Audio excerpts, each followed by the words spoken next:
जो यहाँ मौजूद हैं, आपके हम कुछ सवाल लेने की कोशिश करेंगे। 30 मिनट का वक्त हमने उसके लिए तय कर रखा है। इस तरह से ये 2 घंटे की बहस पूरी होगी। 2-3 बुनियादी बातें हैं जिनका हमें ध्यान रखना है। किसी भी किस्म की नारेबाजी में हमें शरीक नहीं होना है। ये हल्ला गुल्ला नहीं है, क्योंकि पूरी दुनिया देख रही है, तो एक नज़ीर कायम करनी है, एक उदाहरण लोगों के सामने रखना है कि पढ़े लिखे लोग इत्तेफाकी और नाइत्तेफाकी रखते हुए भी, एक दूसरे से सहमति और असहमति रखते हुए भी बात कह सकते हैं।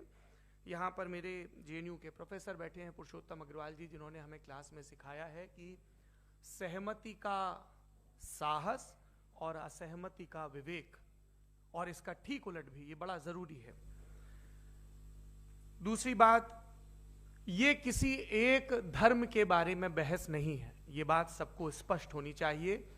किसी धर्म को महान बताने या किसी धर्म को कमतर बताने की ये बहस नहीं है। तो यदि कोई इस उम्मीद से देख रहा है या यहां आया है, तो मैं आपको आश्वस्त करना चाहता हूं कि आपको नाउम्मीदी हाथ लगेगी। इस बहस में बहुत ज्यादा धार्मिक प्रतीकों के इस्तेमाल को लेकर भी ये दोनों लोग जो अभी आपको गंभीर दिख रहे हैं, भले लोग हैं, कल शाम को चाय पर मिले थे, बहुत हंसी मजाक भी इनके बीच हुआ था, और गलबैयां डालते हुए एक तस्वीर भी हुई थी। ये इस बात का प्रमाण है कि इंटरनेट पर जो हल्ला मचा हुआ है उसके मुकाबले ये दोनों लोग बहुत ही अच्छे शांत ढंग से बहस के लिए राजी हो गए हैं। ट्विटर की बातें ट्विटर तक सीमित, एलन मस्क आजकल उसको एक्स कहते हैं। और अब इस बहस की शुरुआत मैं इन विद्वानों का, हालांकि इनको परिचय की जरूरत नहीं, पर हो सकता है, हमें पत्रकारिता में सिखाया जाता है कि नेवर अज्यूम, विज्ञान भी यही कहता है। मुफ्ती शमाइल नदवी साहब इस्लामिक विद्वान, शिक्षाविद हैं, कोलकाता के वाहियान फाउंडेशन के संस्थापक हैं, लखनऊ की प्रतिष्ठित दारुल उलूम नदवतुल उलमा से ग्रेजुएशन किया है, सोशल मीडिया और सार्वजनिक मंचों पर अध्यापन और बौद्धिक कामों में सक्रिय हैं, और इस समय इंटरनेशनल इस्लामिक यूनिवर्सिटी मलेशिया से PhD कर रहे हैं। अच्छी बात यह है कि पढ़ाई के साथ साथ ट्रैवल ब्लॉग भी बनाते हैं। पेट्रोनस टावर के सामने का ब्लॉग हमने देखा। हमारे साथ जावेद अख्तर साहब हैं। जावेद अख्तर साहब कवि हैं, शायर हैं, गद्य भी लिखते हैं, फिल्मों के लिए संवाद लिखे हैं, गीत लिखे हैं। इससे इतर ये वैज्ञानिक सोच को लेकर या अपने डिक्लेयर्ड एथिज्म को लेकर भी मुखर रहते हैं और अपने तहीं रैशनैलिटी की बात करते हैं। देवियों और सज्जनों, डज गॉड एग्जिस्ट? इस सवाल का जवाब सब अपने अपने तहीं खोजने की कोशिश कर रहे हैं। कोई इसको गॉड डैम पार्टिकल की खोज बताता है, कोई गॉड पार्टिकल की खोज बताता है, कोई हिग्स बोसान की खोज बताता है, कोई ये सवाल जवाब तलाशने की कोशिश करता है कि मास एग्जिस्टेंस में आखिर आया कैसे, हुआ क्या था, सृष्टि के पहले, समय के पहले क्या था, और कोई ये कहता है कि ये सारी खोजें जिस मस्तिष्क में हो रही हैं प्रकृति के क्रम में, वो कैसे विकसित हुआ। मैं उम्मीद करता हूं कि हम आज इन बुनियादी सवालों के कुछ जवाब हासिल करने में कामयाब हों। मैं सबसे पहले मंच पर आमंत्रित कर रहा हूं मुफ्ती शमाइल नदवी साहब को। आइए सर। जी,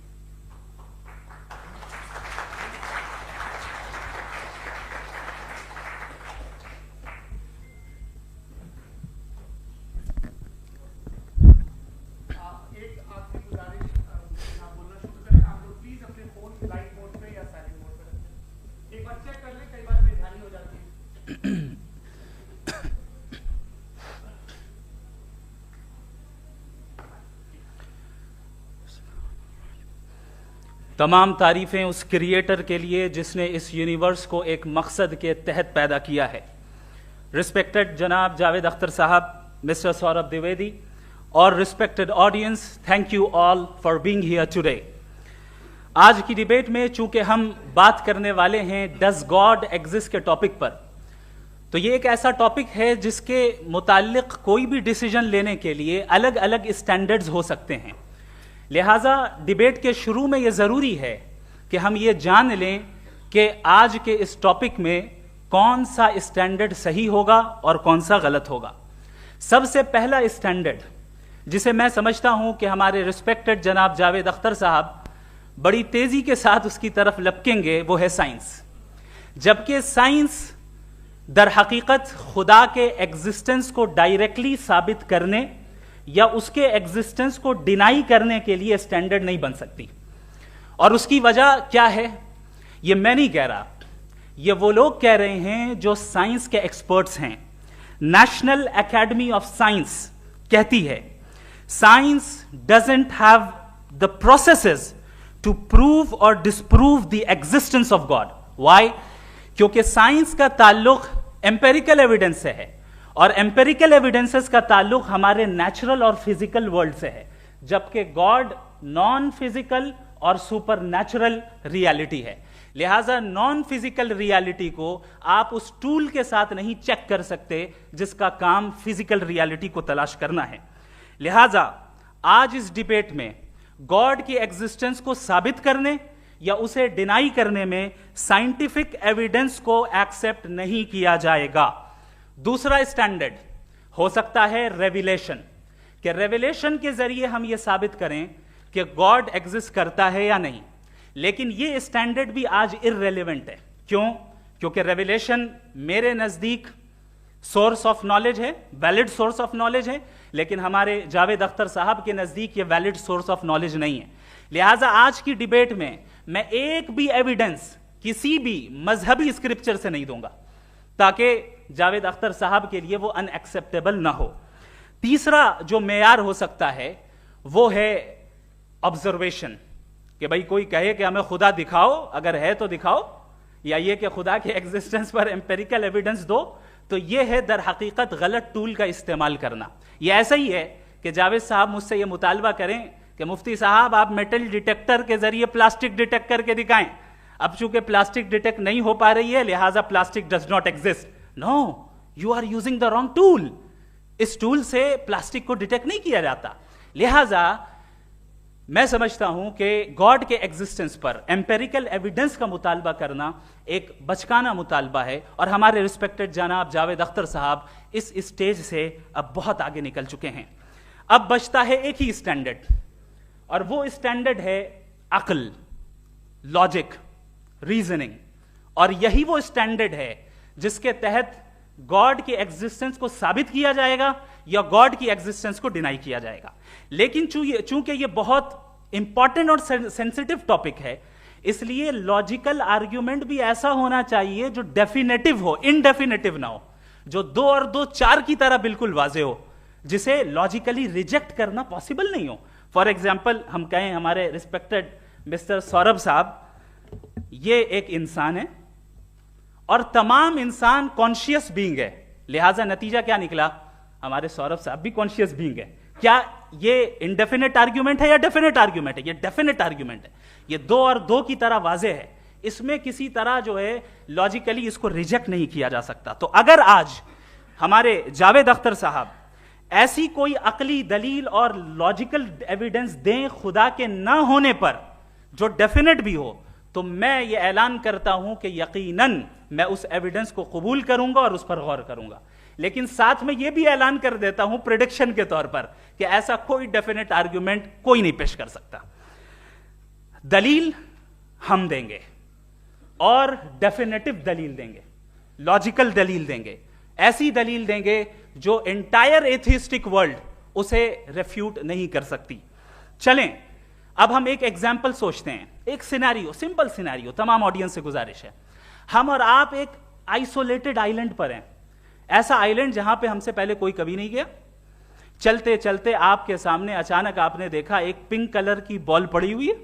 सबसे पहला सवाल आपके जहन में क्या आएगा कि ये बॉल यहां क्यों आई, कैसे आई, ये पिंक कलर की ही क्यों है, कोई और कलर भी हो सकता था, ये इसी शेप में क्यों है, कोई और शेप भी हो सकता था। नेचुरली आप इस तरफ पहुंचेंगे कि कोई ना कोई है जिसने इन स्पेसिफिक प्रॉपर्टीज के साथ इस बॉल को बनाया है और यहां पे रखा है। चूंकि आप जानते हैं कि ये जो बॉल है इसका एग्जिस्ट करना जरूरी नहीं है, ये एग्जिस्ट कर भी सकती थी, नहीं भी कर सकती थी, और एग्जिस्ट करना ही था तो किसी और फॉर्म में करती, किसी और कलर में करती। अब आप इस बॉल को एक्सपैंड करते चले जाएं, एक्सपैंड करते चले जाएं, एक्सपैंड करते चले जाएं, यहां तक कि ये बॉल यूनिवर्स के साइज की हो जाए। बताइए कि क्या साइज के बढ़ जाने से सवाल बदल जाएगा? हरगिज नहीं बदलेगा। अभी भी सवाल रहेगा ये यूनिवर्स कहां से आया, इन स्पेसिफिक प्रॉपर्टीज के साथ कहां से आया, क्यों आया, किसने बनाया, यह सवाल उस वक्त भी वैलिड रहेगा। लेकिन यह सवाल अगर हम जनाब जावेद अख्तर साहब से करें तो चूंकि इनका वर्ल्ड व्यू एथिस्टिक है, और सिर्फ इनका नहीं, मतलब जितने भी एथिस्ट हैं और एथिस्टिक वर्ल्ड व्यू को रखने वाले से अगर आप ये सवाल करें कि ये यूनिवर्स कहां से आया, तो इनका जवाब या तो आर्ग्यूमेंट फ्रॉम इग्नोरेंस होगा या डॉगमेटिक होगा। या तो ये कहेंगे कि मुझे नहीं पता कि ये कहां से आया, लिहाजा गॉड डज नॉट एग्जिस्ट, ये आर्ग्यूमेंट फ्रॉम इग्नोरेंस है, या ये कहेंगे कि ये यूनिवर्स खुद ब खुद बन गया। इसका मतलब ये है कि उस बॉल को भी खुद ब खुद बन जाना चाहिए, लेकिन बॉल के ताल्लुक से ये एक्सप्लेनेशन एक्सेप्ट नहीं की जाएगी कि ये खुद ब खुद बन गई, लेकिन यूनिवर्स के ताल्लुक से कर दिया जाएगा। इसे हम दूसरे अल्फाज में डॉगमा भी कह सकते हैं। दूसरी चीज, हमारे जावेद अख्तर साहब जरूर गॉड ऑफ गैप्स की मिसाल भी जरूर देंगे, और मिसाल देंगे कि पहले जमाने में बिजलियां कड़कती थी तो लोगों ने किसी एक खुदा की तरफ, और बारिश होती थी तो दूसरे खुदा की तरफ मंसूब कर दिया, उनके पास दलील नहीं थी। यह हमारा वर्ल्ड व्यू है ही नहीं, यह हमारा वर्ल्ड व्यू है ही नहीं, क्योंकि नेचुरल फेनोमेना के प्रोसेस की इंटरप्रिटेशन को जान लेने से यह कहां से साबित हो गया कि गॉड एग्जिस्ट नहीं करता है। इस पर मैं इंशाअल्लाह अभी आगे बात करूंगा।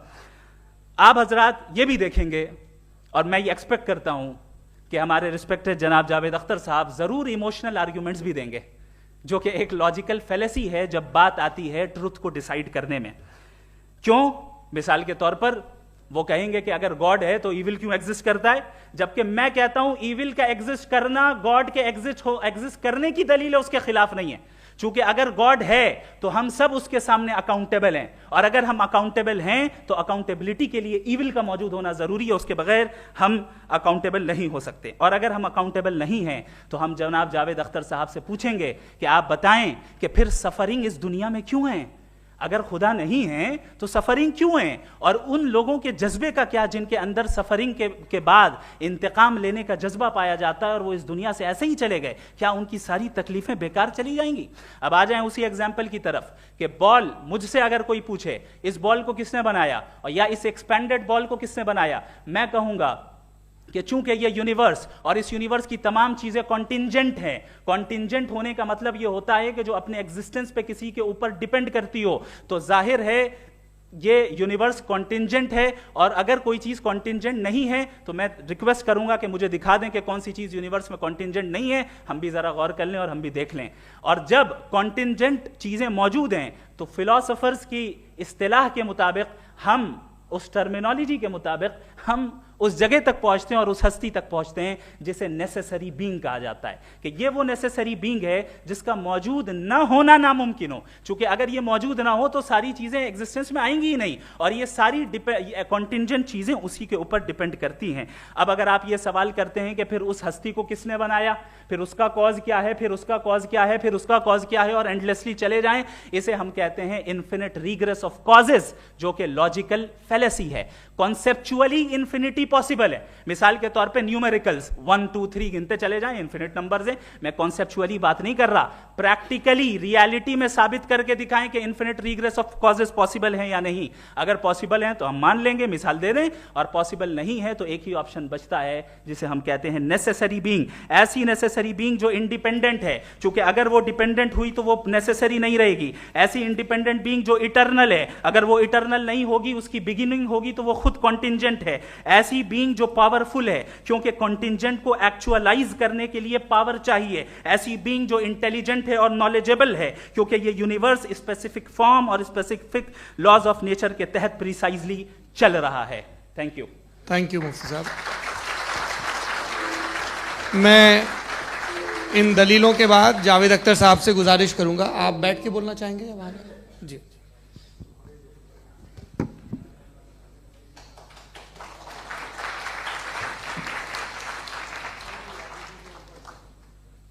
पहले तो मैं मुफ्ती साहब को एक अच्छी खबर देना चाहूँगा कि मेरी नॉलेज साइंस के बारे में बड़ी मामूली है, तो आप फिक्र ना करें उसकी, लेकिन कुछ कॉमन सेंस है मुझ में। देखिए, ये खुदा का तस्वुर कोई नया तस्वुर नहीं है, ये सदियों से रहा है। ये कुछ रिलीजन 3000 साल पुराने होंगे, 4000 साल पुराने होंगे, लेकिन इंसान कोई 10,000 12,000 साल से एग्जिस्ट करता है होमोसेपियन की शक्ल में, और हमेशा कुछ ना कुछ मजहब रहे। ये मजहब जाहिलों के नहीं थे, ये मजहब एक ऐसी ग्रीक सोसाइटी के थे जहाँ बड़े बड़े फिलोसफर्स पैदा हुए। ये मजहब इजिप्शियंस के थे जिन्होंने पिरामिड्स बनाए थे। ये रोमन्स के थे कि जिनका आर्किटेक्चर और सेनेट यानी पहली बुनियाद डेमोक्रेसी की लिमिटेड थी मगर डेमोक्रेसी थी, ये उन लोगों ने किए थे। तो इनका जो जुपिटर था, रा था, ज़्यूस था, उन्हें उस पर इतना ही एतमाद था जितना आज किसी मजहबी आदमी को अपने खुदा पे होगा। क्रिश्चियनिटी आने से पहले यूरोप में एक मजहब था जर्मेनिक रिलीजन। उसका एक खुदा था, उसकी एक बीवी थी, उसके 2 बेटे थे, एक बेटी थी। फिर जर्मनी में जब यूरोप में क्रिश्चियनिटी आई तो वो खुदा, उसकी बीवी और पूरे ख़ानदान चला गया। तो हमने अगर हम हिस्ट्री देखें तो खुदा जो हैं वो ज़्यादातर फ़नी है, वो हमेशा रहे नहीं। और वो जो लोग इन्हें मानते थे उनको आप कहें वो तो जाहिल थे, उन्हें तो कुछ पता ही नहीं था, ऐसा नहीं है। वो अपने वक्त में बड़े काबिल लोग थे और अपने वक्त में उन्होंने बड़े बड़े काम किए हैं, फिलोसफर्स थे, साइंटिस्ट थे। लेकिन उनका मजहब कहाँ गया, उनके खुदा कहाँ गए? आज जो खुदा हैं दुनिया में लोग उन्हें मानते हैं। आपको क्या मालूम कि कितने बरसों के बाद क्या होने वाला है? हम यूरोप में देखते हैं तो चर्च खाली हैं। तो वक्त के साथ चीज़ें बदलती हैं। जहाँ तक इसका ताल्लुक है मजहबों का, हर मजहब आपसे एक चीज़ मांगता है, फेथ। ये फेथ क्या चीज़ होती है? What is the difference between faith and belief? ये तो बहुत ही अहमखाना बात होगी कि कोई आदमी कहे साहब अगर खुदा है तो मुझे दिखाइए। ये तो जाहिलाना बात हुई। मैंने तो नॉर्थ पोल नहीं देखा है मगर मैं मानता हूँ कि नॉर्थ पोल है। मैं क्यों मानता हूँ? इसलिए कि अगर ये दुनिया राउंड है तो उसका कोई टॉप होगा। कुछ लोग हैं जो वहाँ गए भी हैं, कॉमन सेंस कहता है कि ऐसा होगा, सबूत है, गवाह है, रीज़न है। तो ये मेरा फेथ नहीं है। तो फेथ में और बिलीफ में डिफरेंस क्या है? जो मजहब मांगता है आपसे, हर मजहब फेथ मांगता है। फेथ का मतलब ये है कि ना कोई गवाह हो, ना कोई सबूत हो, ना कोई रैशनल हो, ना कोई लॉजिक हो, ना कोई प्रूफ हो, मगर तुम एक बात को मानो। ये है फेथ। वरना बिलीफ होता। अगर इसमें कुछ भी सबूत होते, गवाह होते, तो फिर इसे आप बिलीफ कहते। जैसे मेरा बिलीफ है कि नॉर्थ पोल है, मेरा फेथ थोड़ी है। फेथ इन तमाम शर्तों को रद्द करता है। तो फिर स्टुपिडिटी क्या है? अगर मैं एक बात ऐसी मानूं जिसकी ना कोई लॉजिक है, ना कोई रैशनल है, ना कोई प्रूफ है, ना कोई गवाह है, ना कोई सबूत है, और मैं उसे मानूं, तो ये स्टुपिडिटी हुई। इसे ही भाई कल को मैं यकीन कर लूं कि एलोन मस्क जो है मेरा भाई है, तो मुझे इंतहाई खुशी होगी, सुकून भी बहुत मिलेगा मुझे। लेकिन और कहे भाई क्यों मानते हो, क्या सबूत है भाई, वो तो अमेरिकन है और तुम तो इंडियन हो, वो तो नस्ल अलग है, तुम्हें कभी मिले भी नहीं। साहब देखिए मेरा फेथ है, इस पर बात न किया। फेथ का मतलब ही यह है कि आप प्रूव नहीं कर सकते। अगर आप प्रूव कर सकते हो तो फेथ की जरूरत ही नहीं, फिर तो आप बात करेंगे, आप कितनी बहस कर लीजिए। अल्टीमेटली दुनिया का हर मजहब फेथ पे टिका है, और फेथ का मतलब है एक ऐसा यकीन जिसका कोई सबूत, कोई गवाह, कोई रैशनल नहीं। अब आप ये कहें, क्या आप ये क्यों कह रहे हैं कि साहब ये कायनात किसने बनाई? कमाल ये है कि आपने बताया कि एक आइलैंड पर गए और एक बॉल देखी।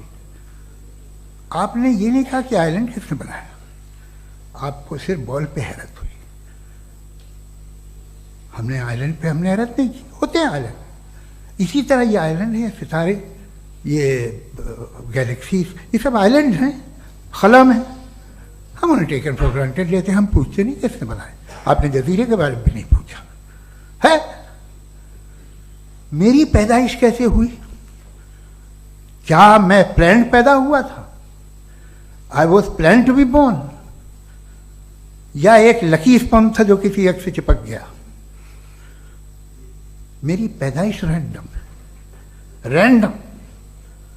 और इंसाफ जिसे आप कहते हैं, इंसाफ का तो नेचर से कोई वास्ता ही नहीं है। जो आप कहते हैं कि एक दिन इंसाफ मिलेगा, इंसाफ is a human concept, nature में कोई इंसाफ नहीं। अगर शेर हिरन को खा जाता है तो उसे कोई सजा नहीं मिलती। अगर एक आंधी आती है और हरे भरे पेड़ों को उखाड़ के फेंक देती है तो आंधियों की जेल नहीं होती है। नेचर में इंसाफ नहीं, इसलिए वो नेचर को इंसाफ की जरूरत भी नहीं। नेचर तमाम एक है। अब हम कहें कि साहब ये देखिए जो मैंने खाना खाया था ये मेरी आंख तो नहीं यूं कर दिया उसे तो इसे सजा मिलनी नहीं, वो सिस्टम है, ऐसे ही चल रहा है। नेचर बगैर इंसाफ के है। इंसाफ इज अ ह्यूमन कॉन्सेप्ट। तो जो आपसे कहता है कि मैं तुम्हें इंसाफ दूंगा वो इंसानी जहन की पैदावार है। ये नेचुरल है ही नहीं, ये आसमानी है ही नहीं। नेचर का तसव्वुर, इंसाफ का तसव्वुर। भाई आप साथ मिलते हैं, अब आप लेफ्ट हैंड ड्राइव करते हैं, ये क्या है? तमाम सच, तमाम नेकी, तमाम शराफत लेफ्ट हैंड ड्राइव है। वरना क्या होगा, या तो आप क्रॉस कर देंगे, आपका एक्सीडेंट हो जाएगा, या आप किसी को मार देंगे, या ट्रैफिक जैम हो जाएगा। झूठ, बेईमानी, रिश्वतखोरी, ये तमाम जो है driving on the wrong side है। इसके ऊपर कुछ नहीं। ये तो हमने बनाया, जैसे हमने लेफ्ट हैंड ड्राइव बनाई है। ये कॉन्सेप्ट ऑफ इंसाफ जो है ये हमारा है, इसका नेचर से कोई वास्ता नहीं। शेर खा जाता है हिरन को, उसे जेल होती है क्या? कुछ भी नहीं, है ही नहीं। तो ये जो दुनिया के रिलीजन प्रॉमिस करते हैं आपसे इंसाफ, इसी से मालूम होता है कि ये मैन मेड है। ये तसव्वुर कहीं और का है ही नहीं। जो नेचर है, कुछ लोग कहते हैं नेचर ही खुदा है, तो नेचर में तो इंसाफ नहीं कहीं। और आप वादा कर रहे हैं कि तुम्हें मरने के बाद इंसाफ मिलेगा। मुझे अगर मिलेगा तो मैं बहुत खुश होऊंगा, लेकिन मैं यकीन नहीं कर पाता हूं, इसलिए कि मैं फेथ नहीं पैदा कर सकता। The very fact that religions demand faith, इसका मतलब है कि उनके पास जस्टिफिकेशन नहीं है। अच्छा था फिर रिलीजन अगर मॉडरेशन में है, कोई सा भी नहीं, वो आप में कुछ खूबियां भी पैदा करता होगा, देखिए उससे ये फ़ायदा है, वो फ़ायदा है। अल्कोहल जो है वो ज़्यादातर दवाओं में यूज़ होती है। और एक सर्वे किया गया था अमेरिका में कि लॉन्जेटिविटी किन लोगों की है, तो एक तरफ वो लोग थे जो शराब पीते ही नहीं थे, और एक तरफ वो थे जो एक बोतल शराब रोज पीते थे। सबसे ज़्यादा लंबी उम्र की है जो 2 पैक नाप के शराब पीते और खाना खाते हैं। मगर हम शराब को बुरा समझते हैं, मैं भी बुरा समझता हूँ।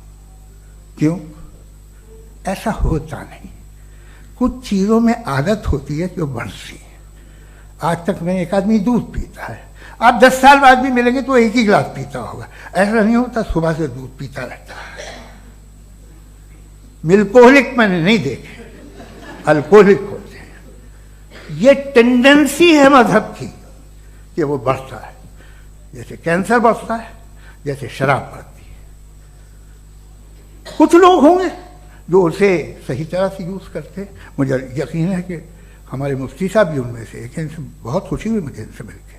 लेकिन कितने लोग हैं कि आज आप देखते हैं दुनिया में जो तबाहियाँ हैं, इनमें कितना हाथ है उन लोगों का जो बिलीवर कहते था मजहब ये नहीं कहता, ना कहता होगा, मगर जब ये मजहब पीते हैं तो ऐसे बिहेव करते हैं। थोड़ा सा अगर हो तो शायद बहुत अच्छी बात, लेकिन शराब थोड़ी सी नहीं रहती, उसमें टेंडेंसी है पहले। थोड़ा सा अगर 2-3 कैंसर के सेल हो ना बॉडी में तो आदमी स्लिम रहेगा, लेकिन वो 2-3 सेल नहीं रहते, वो मल्टीप्लाई होते हैं। जावेद साहब टाइम पूरा हो गया। टाइम हो गया, तो बस बात खत्म हो गई। अच्छा, मुझे कुछ और कहने को था भी नहीं। जी, मैं पहले जवाबी दौर के लिए इनवाइट कर रहा हूं मुफ्ती साहब को। Your rebuttal round 1, you have 7 minutes.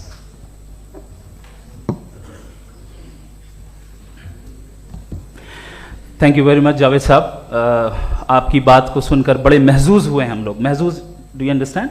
We enjoyed.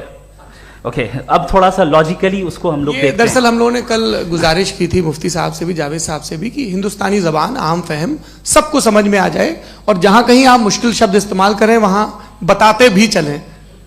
Thank you. तो सबसे पहले हमारे रिस्पेक्टेड जावेद साहब ने हवाला दिया कि खुदा फानी है। कितने मजहब आगे चले गए, किसी ने जुपिटर को खुदा माना, किसी ने किसी को माना। मैं कहता हूं जिसने कॉन्टिंजेंट चीज को खुदा माना, गलत माना, वो खुदा ही नहीं, वो खुदा ही नहीं है। हम तो नेसेसरी बीइंग को साबित करने बैठे हैं, वो नेसेसरी कॉज जो इटरनल है, जो अबदी भी है और अजली भी है। हम किसी और को साबित करने नहीं बैठे। दूसरी चीज उन्होंने कहा कि फेथ एंड बिलीफ, ये एक ऐसी डेफिनेशन है फेथ की जो इन्होंने पहली मर्तबा पेश की है, या माफ कीजिएगा इन्होंने पहली मर्तबा पेश नहीं की है, रिचर्ड डॉकिंस ने पहली मर्तबा पेश की है। मुझे मालूम है ये सोर्स कहां से है। एपिस्टेमोलॉजिकली फेथ और बिलीफ का फर्क आप इस तरह नहीं कर सकते सर। फेथ सही भी होता है, गलत भी होता है, बिलीफ सही भी होता है, गलत भी होता है। जो लॉजिक, रीजन और एविडेंस से बैक्ड होगा वो फेथ सही होगा। और आप जिस फेथ की बात कर रहे हैं कि इलॉजिकल है और उसके पीछे नहीं है, तो we are on the same page. हम नहीं मानते उस फेथ को, जो फेथ ऐसा हो जिसके पीछे कोई लॉजिक ना हो, एविडेंस ना हो, हम नहीं मानते। हम तो उस फेथ के कायल हैं जिसके पीछे लॉजिक हो और एविडेंस हो। तो बिलीफ सही भी होता है, गलत भी होता है, फेथ भी सही होता है और गलत भी होता है। तो आज फेथ और बिलीफ के डिफरेंस पे बात नहीं हो रही। आज आप चाहे फेथ एक्सेप्ट कर लें या बिलीफ एक्सेप्ट कर लें, आज ये बात होगी कि ट्रूथ क्या है, चाहे ट्रू बिलीफ सही है या ट्रू फेथ सही है, और फॉल्स फेथ क्या है और फॉल्स बिलीफ क्या है, बात इस पे हो रही। दूसरी चीज इन्होंने पूछा स्टुपिडिटी फिर क्या है। अगर फेथ रिलीजन स्टुपिडिटी नहीं है तो और क्या है? चूंकि फेथ का मुतालबा करते हैं तो स्टुपिडिटी क्या है? मैं कहता हूं स्टुपिडिटी एथिज्म है। उसकी वजह यह है कि आप एक सड़क पे जा रहे हो और आप किसी गार्डन में जाएं और देखें वहां लिखा है फूलों के साथ I love Javed Akhtar, and I really do, I love you sir. So जब आप वहां पर पहुंचे तो वहां पहुंचकर अब ये बताएं, क्या आप ये कहेंगे वाह व्हाट अ नेचुरल सिलेक्शन? ये क्या नेचुरल सिलेक्शन है? नहीं, ये प्रिसाइजली डिजाइंड है, इसके पीछे डिजाइनर है। लिहाजा अगर कोई एक ऐसी कॉमन सेंस की बात को कबूल नहीं कर रहा है कि यूनिवर्स जो इतने प्रिसाइजली काम कर रहा है, हम कह दें कि खुद ब खुद बन गई, मैं समझता हूं इससे बड़ी स्टुपिडिटी और कुछ नहीं है। ये रैशनल चीज है। फिर हमारे सर ने कहा कि आपने बॉल पे फोकस किया, आइलैंड पे फोकस नहीं किया। अरे आइलैंड को किसने बनाया यही समझाने के लिए तो बॉल की मिसाल दे रहा हूं। और बॉल भी कॉन्टिंजेंट है, आइलैंड भी कॉन्टिंजेंट है, दोनों नेसेसरी बीइंग का मुतालबा करते हैं। आगे इन्होंने कहा कि नेचर में कोई इंसाफ नहीं है। हम डिसाइड करते हैं कि मोरालिटी क्या होती है, इंसाफ क्या होता है। हम डिसाइड करते हैं, जैसे ड्राइविंग सीट में ट्रैफिक वाला, ये तो किसी खुदा ने नहीं कहा, ये है, इसे कहते हैं फॉल्स इक्विवेलेंस। ये एक लॉजिकल फेलेसी है। आपने जो है मिसाल दी ड्राइविंग की और ट्रैफिक की, ये सब्जेक्टिव मोरालिटी है।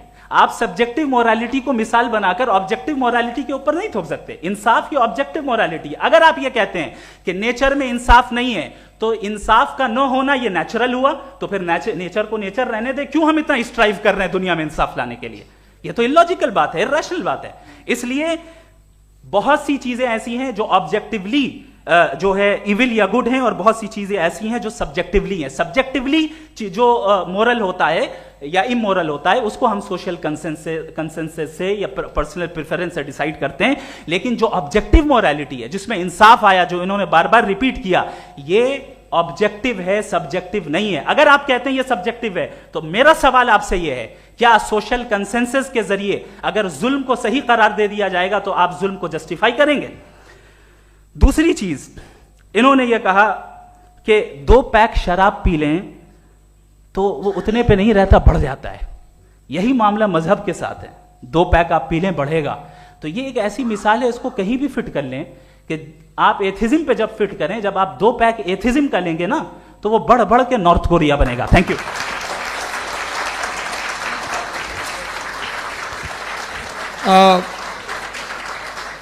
फर्स्ट राउंड की रिबटल के लिए मैं जावेद साहब को इनवाइट कर रहा हूं। आपके पास 7 मिनट का वक्त है, रीसेट कर दीजिएगा प्लीज। मुझे इस बात की खुशी है कि मुफ्ती साहब ने भी मान लिया कि नेचर में कोई इंसाफ नहीं है। तो कोई भी चीज़ जो इंसान ने नहीं बनाई है उसमें इंसाफ नहीं होता है।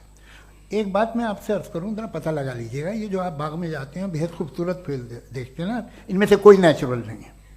ये सारे फूल क्रॉस करके बनाए गए हैं। जो जंगल में फूल होते हैं नहायत मामूली होते हैं, ये फूल इंसानों ने बनाए हैं। जो आप बाग में देख के वाह वाह कहते हैं, ये इंसानों के बनाए हुए हैं। डिफरेंट फूलों को क्रॉस करके, डेवलप करके, फिर क्रॉस करके इस तरह से बनाए गए। नेचुरल फ्लावर नहीं। किसी जंगल वीरान में जाके आप गुलाब के फूल नहीं देखेंगे। ये सब बनाए हुए इंसान ने, बहुत से काम इंसान ने किए। बाकी है कि आपने मेरी एक बात का जवाब नहीं दिया, जिससे मुझे शिकायत है कि फेथ क्या है और आप फेथ मांगते क्यों हैं मुझसे। आप तो लॉजिकल हैं, आपके पास तो सारे रैशनल हैं, आपके पास सारे सबूत हैं, तो आपको फेथ की डिमांड क्यों करते हैं कि भाई तुम सरेंडर कर दो और सवाल मत करो। कोई मजहब सारे सवाल करने की इजाजत नहीं देता है और मना करता है कि ज़्यादा सवाल ना करो, बह जाओगे तुम। आप क्यों रोकते हैं? हकीकत यह है कि इंसानी तारीख क्या है। इंसानी तारीख ये है कि दुनिया में दो तरह के लोग हुए हैं। एक वो जिन्होंने अपनी लाइल्मी की परस्तिश की है, दूसरे वो जिन्होंने अपनी इग्नोरेंस या लाइल्मी से झगड़ा किया है और मालूम किया है कि क्या है। ये जो आप कह रहे हैं, आज आप हैरान हैं कि भाई ये यूनिवर्स कैसे बनी। लोग हैरान थे कि सूरज डूबता है तो इधर से कैसे निकलता।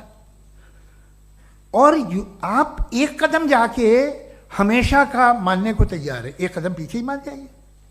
भाई आप इसके बाद जाते हो, कहते सवाल ना करना कि ये कहाँ से आया, ये पावर तो हमेशा से हमेशा रहेगी। तो आप यूनिवर्स के बारे में मानने में क्या तकलीफ है? एक कदम पहले रुक जाइए। ये हमेशा से थी या नहीं थी हमें मालूम नहीं है। और ये कहना कि हमें मालूम नहीं है, कमाल ये है कि दुनिया के सारे मजहब सब जानते हैं ये दुनिया कैसे बनी थी, कैसे मिटेगी, मरने के बाद क्या होगा, इनको सब इल्म है। इनको किसी को डायनासोर होते थे पहले ये नहीं पता था, किसी को नहीं पता। किसी भी दुनिया की मजहबी किताब में डायनासोर का जिक्र नहीं है। लेकिन बाकी सब बातें, how to make universe in 4 easy lessons and बाकी सब पता है। जिसको सब पता है वो गड़बड़ है। हम में ये इनकिसार, ये ह्यूमिलिटी होनी चाहिए कि हम ये कहें कि हमें ये बहुत सारी बातें नहीं मालूम, लेकिन हम उनकी परस्तिश ना करना, अपनी लाइल्मी को की परस्तिश ना करें, हम उसे पता लगाने की कोशिश करें। जिस दुनिया में आप बैठे हैं सर, ये हॉल जो है, ये इलेक्ट्रिसिटी जो है, ये माइक जो है, जिस हवाई जहाज से आप आए थे, वो जिस कार से आप यहाँ आए हैं, ये सब उन लोगों की बनाई हुई है जिन्होंने सवाल किए थे।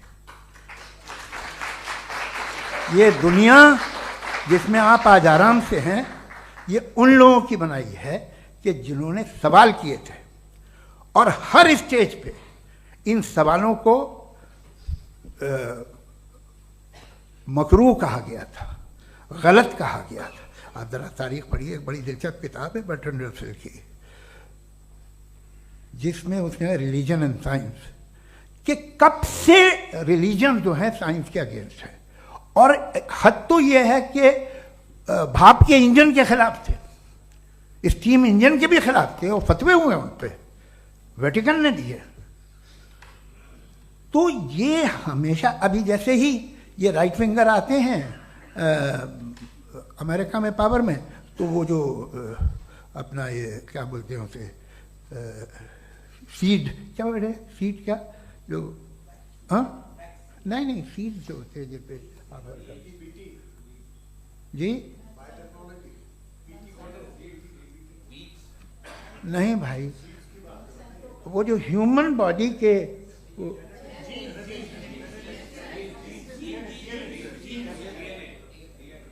उस पर रिसर्च बंद हो जाती है, रिपब्लिकन नहीं करने देते। अरे भाई इतना डर क्या है तुम्हें? एक ज़माने में बहुत नाराज थे ये सारे मजहबी लोग कि ये इंसान तो इंसान बनाने की कोशिश कर रहा है। आपको क्या तकलीफ भाई, बना ले तो बना लेने दो, ये खौफ क्या है? और ये सब आज जो आप कह रहे हैं नामुमकिन है, ये कैसे हुआ? मुझे एक किस्सा याद आता है।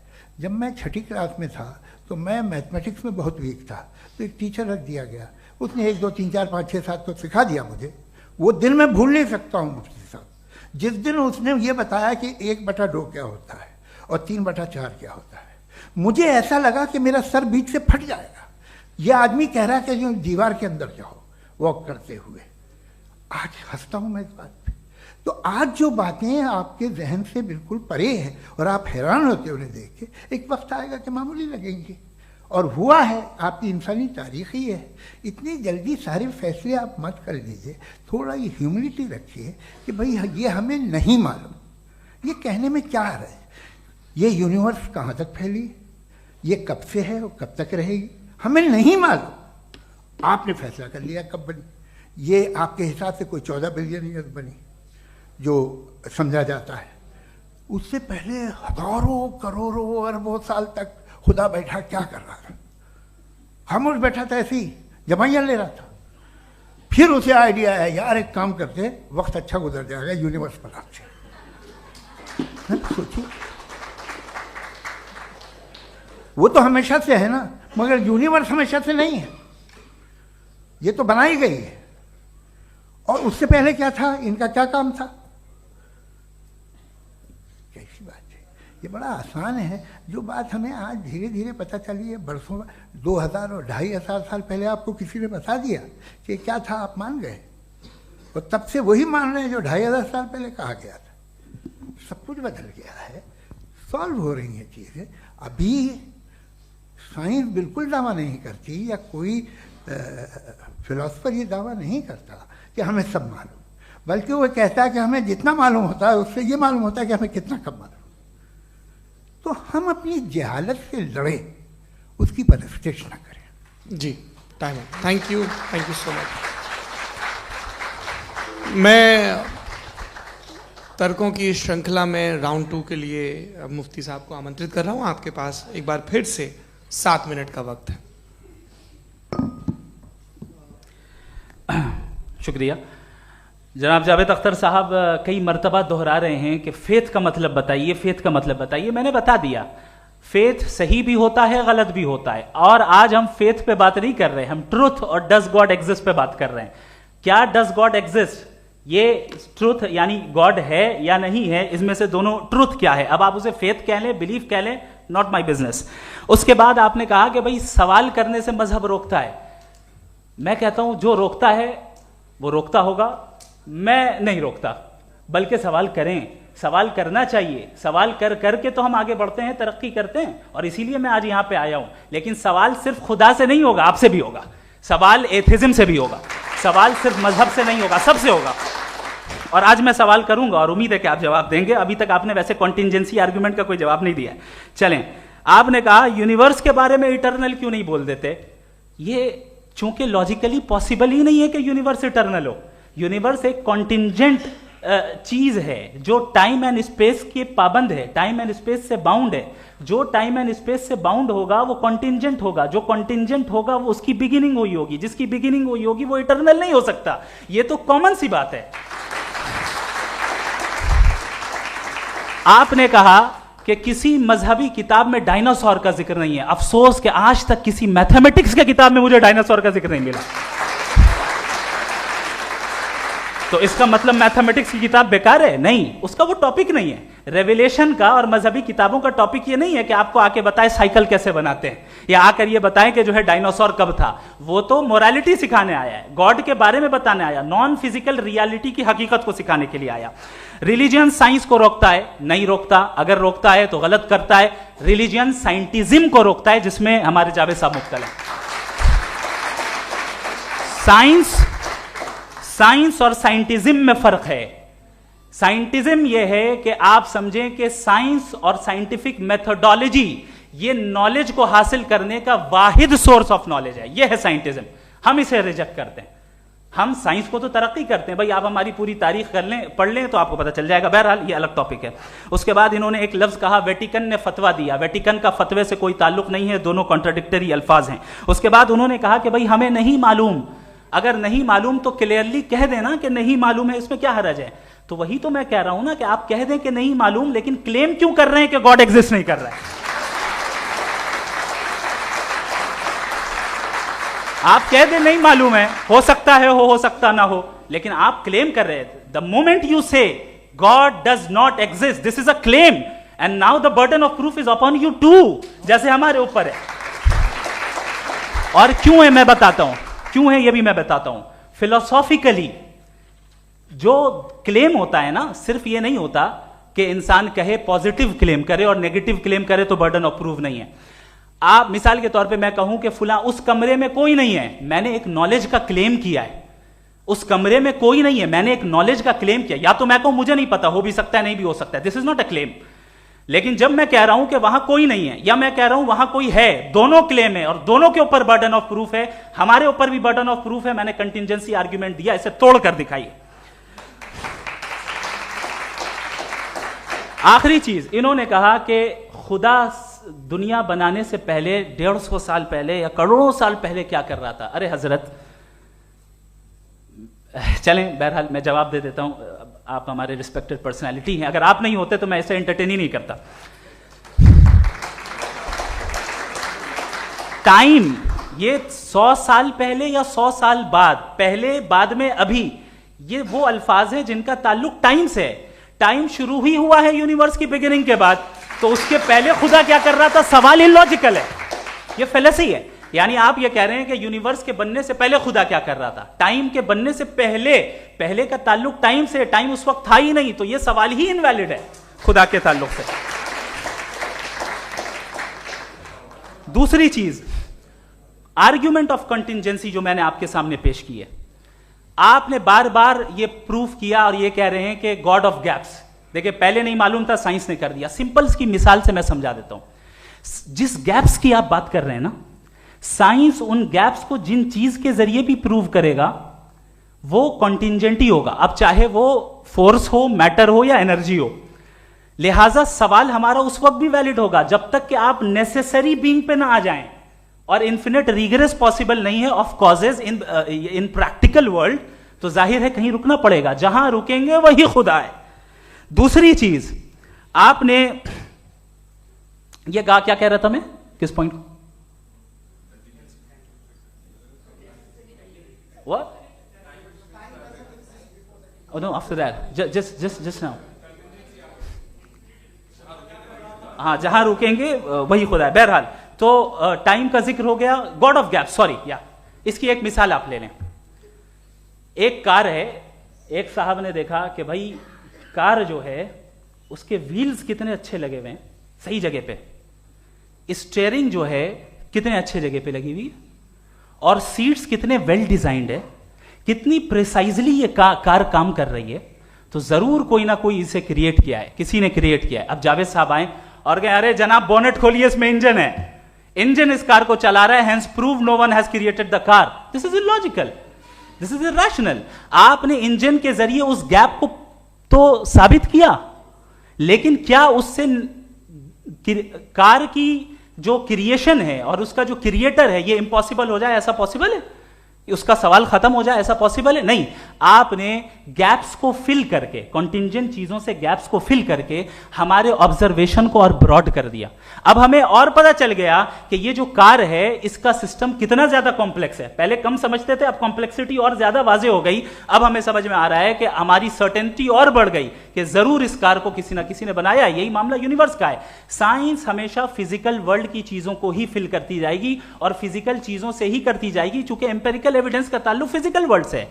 आप साइंस के जरिए मेटाफिजिकल रियलिटी को कभी साबित नहीं कर सकते. ये रॉन्ग टूल का इस्तेमाल करना है. ये वही काम है कि आप मेटल डिटेक्टर से प्लास्टिक डिटेक्टर करने चलें, जो कि जाहिर है सही नहीं है. Thank you.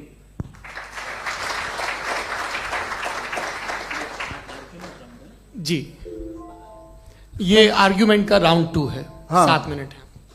पहले तो मैं आपसे अर्ज करूं कि आपने कहा कि जब कायनात ही नहीं थी तो वक्त भी नहीं था, कुछ भी नहीं था. कैसे नहीं था? खुदा था. एक एग्जिस्टेंस तो था ना खुदा का. तो जब खुदा था तो वक्त भी होगा. ऐसा नहीं कि कुछ भी नहीं था, खुदा था. अच्छा, बाकी एक आपने कहा साहब आप साबित कीजिए, आपके पास भी लॉजिक है या मेरे पास भी लॉजिक है. आप मेरा जिम्मेदारी नहीं है साबित करना कि खुदा है. बर्टन रसल ने बड़ी अच्छी बात कही. बर्टन रसल ने बड़ी अच्छी बात कही. मैं आपसे अगर ये दावा करूं कि एक चाय की केतली मरीख के चारों तरफ घूम रही है, मार्स के चारों तरफ, तो यह आपका काम नहीं है कि आप साबित करें कि कोई चाय की केतली नहीं है. ये मेरा काम है, मैंने दावा किया है। ये दावा तो मजहबी लोग करते हैं कि खुदा है, मैं क्यों साबित करूं कि नहीं है? जब तक आप मुझे कन्विंस नहीं कर देंगे मैं नहीं मानूंगा। आपकी जिम्मेदारी है, मेरी जिम्मेदारी नहीं है। दोयम ये कि ये जो आप कह रहे हैं, जो गैप्स हैं, ये गैप जब जब किसी मजहब को चैलेंज करते हैं, जब ऐसा कोई बात आती है तो हंगामा हो जाता है कि जब वो चैलेंज करें किसी फेथ को। ये तमाम साइंस जो है इसे मुख्तलिफ जगहों पे मुख्तलिफ वक्तों में मजहब ने रोकने की कोशिश की है। ये किताब है religion and science Bertrand Russell की, पढ़िएगा, अच्छी लगेगी आपको। तारीख ही है साइंस, मजहब की साइंस से उसका यही रिश्ता है।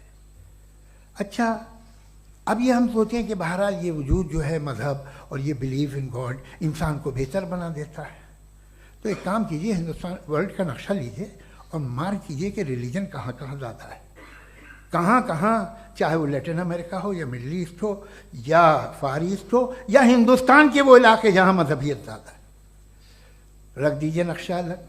अब दूसरा नक्शा कि कहाँ कहाँ नाइंसाफ़ी, रिप्रेशन, औरतों के हुकूक की पामाली, जुल्म, डिक्टेटरशिप कहाँ है, नक्शा एक ही होगा। तो आप मुझे बताएं कि जो इसका तरकीब इस्तेमाल क्या है, खुदा का तरकीब इस्तेमाल तो बताइए। आप छोटी सी दवा सड़क पे बेचते हैं, उसकी भी तरकीब इस्तेमाल बताते हैं। इसके इस्तेमाल से तो फायदे नहीं हुआ किसी को। जो सारे के सारे खराब मुल्क हैं, खराब समाज है, वो सारे जुल्म खुदा के नाम पे करते हैं। वो गलत करते हैं, सही करते हैं, मुझे क्या लेना देना उससे। इस्तेमाल से मालूम होता ना। एक विस्की की बोतल कभी शायद देखी हो आपने, लाल रंग की होती है, उस पर रोशनी और छपड़ा इंतहाई खूबसूरत लगती है, क्या बिगाड़ रही है किसी का? उसका इस्तेमाल गलत है, इसलिए आप उसे नापसंद करते हैं। इसका इस्तेमाल गलत है, इस तसव्वुर का इस्तेमाल ही गलत है और हमेशा से गलत हुआ है। आप देख लीजिए, इंसानी तारीख देख लीजिए, आज देख लीजिए, हिंदुस्तान देखिए, दुनिया देख लीजिए, क्या हो रहा है। इसे कैसे इस्तेमाल कर रहे हैं फेथ वाले लोग? क्या फेयर हैं, जस्ट हैं, जो अपने खुदाओं पे यकीन रखते हैं? वो किस तरह के लोग हैं? वो लोगों को इंसाफ देते हैं, वो बेहतर इंसान बने। तो इस दवा का फ़ायदा क्या है? चलो बहुत फ़ायदा हो रहा तो मैं इस्तेमाल कर लूँगा, मैं मुझे तो इस दवा का कोई फ़ायदा दिखता ही नहीं।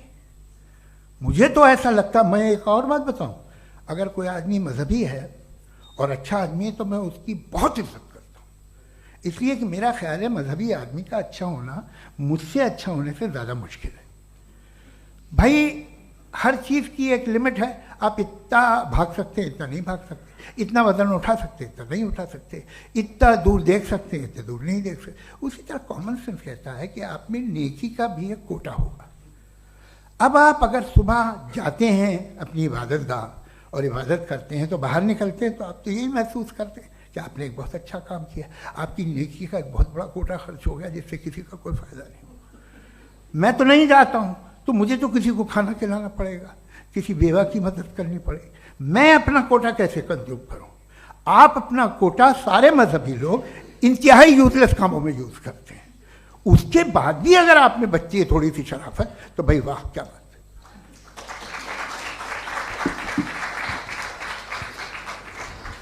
एक तो मुझे ये बात बहुत अच्छी लग रही है कि दोनों ही विद्वान समय को मानते हैं और बहुत समय से अपनी दलीलें और बाज दफ़ा समय से पहले अपनी तकरीरें पूरी करके अपनी अपनी कुर्सी पर बैठ रहे हैं। ये इस आर्ग्यूमेंट का राउंड 2 पूरा हुआ। अब रिबटल का राउंड 2 है और उसके बाद क्रॉस एग्जामिनेशन होगा। नहीं, आपका आर्ग्यूमेंट हो गया सर। हमारे यहाँ स्कूल के सिलेबस में पंच परमेश्वर कहानी पढ़ाई जाती है, प्रेमचंद जी की लिखी हुई। आप निश्चिंत रहिए, आपके कोई राउंड में मिस नहीं होने दूंगा। रिबटल का राउंड 2 मुफ्ती शमाइल नदवी साहब।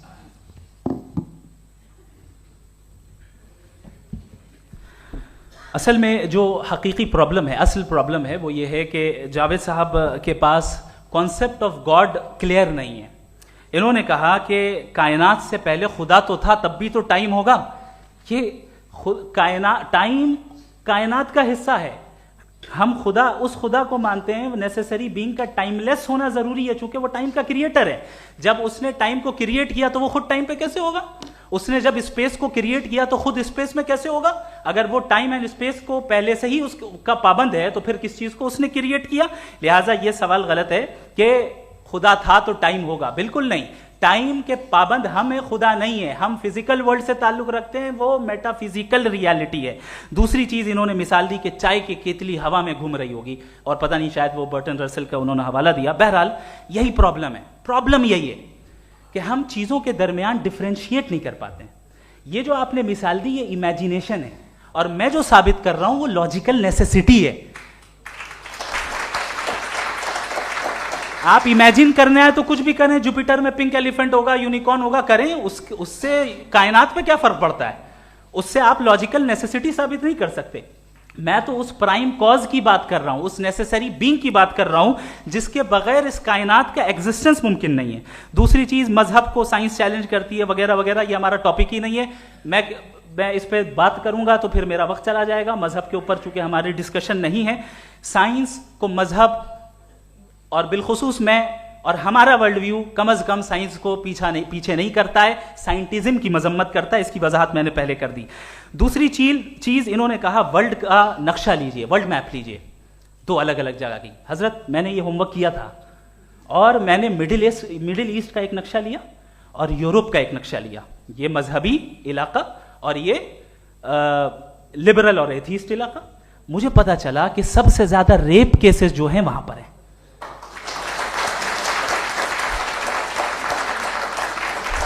मुझे ये पता चला यूएन की रिपोर्ट के मुताबिक, मैं ये अपने घर से नहीं लेके आ रहा, कि जो वर्किंग वुमेन है यूरोपियन कंट्रीज में, उसमें 81% वुमेन सेक्सुअल हैरेसमेंट का वर्क में शुमार हो रही है। ये मिडिल ईस्ट में नहीं हो रहा है, वो मजहबी लोग हैं इसलिए नहीं हो रहा है।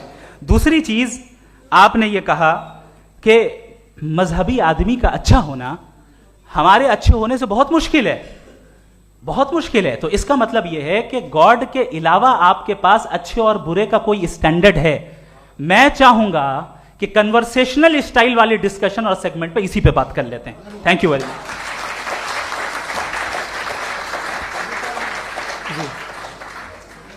ये रिबटल का राउंड 2 है। आपके पास 5 मिनट का वक्त है, और इसके बाद क्रॉस एग्जामिनेशन शुरू करेंगे। आप चाहें तो जो इन्होंने सवाल पूछे उनके जवाब आप रिबटल में भी दे सकते हैं। जी जी, देखिए, पहले तो ये बात कि ये मिसाल गलत नहीं है, गलत है।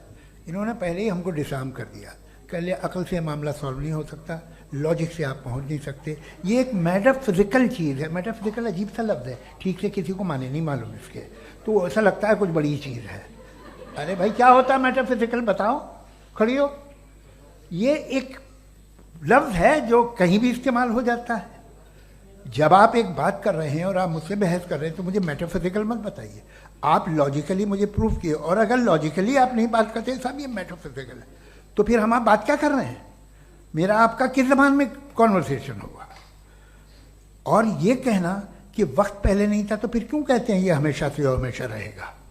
हमेशा वक्त है, तो आप कैसे कहते हैं वो हमेशा से है और हमेशा रहेगा? हमेशा का मतलब है कोई वक्त, अगर वक्त ही नहीं है तो हमेशा कैसे? बाहर वो रहेगा। अब मैं ये देखता हूँ, आपने कहा ना कि वहाँ रेप ज़्यादा होते हैं, तो हम एक बात देखते हैं कि ये दुनिया जिस पे वो कादर मुतलक है, जिसकी मर्ज़ी के बगैर पत्ता भी नहीं हिलता, ओमनीपोटेंट है, ये दुनिया चल कैसे रही है? और इस दुनिया का हाल क्या है? 45,000 बच्चे जो 10 साल की उम्र से कम थे वो गाजा में मरे। भूख से काला हांडी में बच्चे मरते हैं और डिप्थेरिया से मरते हैं। डिप्थेरिया अजीब मर्ज है, गले में जाली बनना शुरू होती है, बच्चा नीला हो जाता है, गरीब का बच्चा, इसलिए कि उपास इलाज में।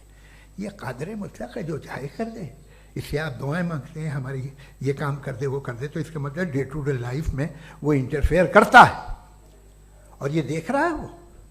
अगर वो वाकई भी है फॉर डिस्कशन से, तो मैं जब दुनिया देखता हूँ तो मेरे दिल में उसके लिए कोई इज्जत नहीं पैदा होती। ये क्या कर रहे हो तुम पूरे ऑल पावरफुल हो, ओमनीपोटेंट हो, ओमनी प्रेजेंट हो। तुम तो वहाँ गाजा में रहे होगे ना, तुम हर जगह हो। तुम देख रहे थे कि बच्चे की कैसे धज्जियाँ उड़ रही, तुम देख रहे थे और तुम चाहते हो मैं तुम्हारी परस्तिश करूँगा, तुम हो भी। अरे यार, इससे अच्छे तो हमारे चीफ प्राइम मिनिस्टर हैं, कुछ तो ख्याल करते हैं। कमाल है, आप किसकी इबादत कर रहे हैं? अगर वो है भी, ये दुनिया नाइंसाफी से, जुल्म से, जबर से, तशद्दुद से भरी हुई। और आप ये मत कहिएगा कि वो देख रहा है और वो बताएगा एक दिन। अगर वो देख रहा है और इंटरफेयर नहीं करता तो आप दुआ क्यों मांगते? आप कहते हैं मेरा ये काम करा दे, इसके मतलब है वो दखल दे सकता है, वो आपको नौकरी दिलवा सकता है, भले दूसरे आदमी को न मिले, मगर आपका काम कर देगा चूंकि आपने दुआ मांगी है। तो जब वो आपको नौकरी दिला सकता है, लड़की की शादी कर सकता है, बेटे को ग्रीन कार्ड दिलवा सकता है, तो कम से कम ये जो मर रहे हैं बच्चे, इनको रोक दे, कुछ तो करे। मुझे तो दुनिया में, इस दुनिया का कोई मालिक है, इसका ओमनीपोटेंट कोई रूलर है, और ये दुनिया ऐसी चल रही है। मैं तो चाहूँगा कि भाई ना हो, अगर हो तो बड़ी शर्मिंदगी की बात है। शुक्रिया।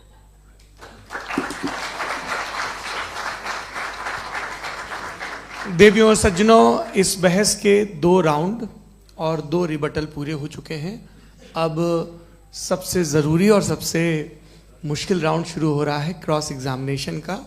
अब इन विद्वानों की सज्जनता की एक परख भी होगी, और वक्त हमने 16 मिनट का तय किया है।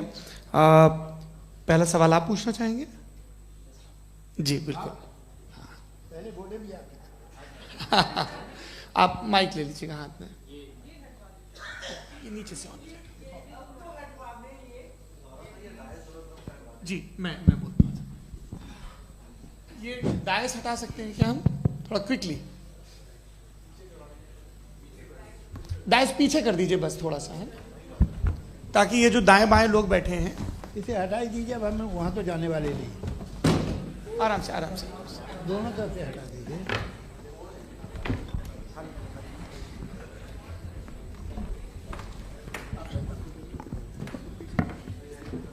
इस बीच आप लोग भी अपने अपने सवाल तैयार कर लें।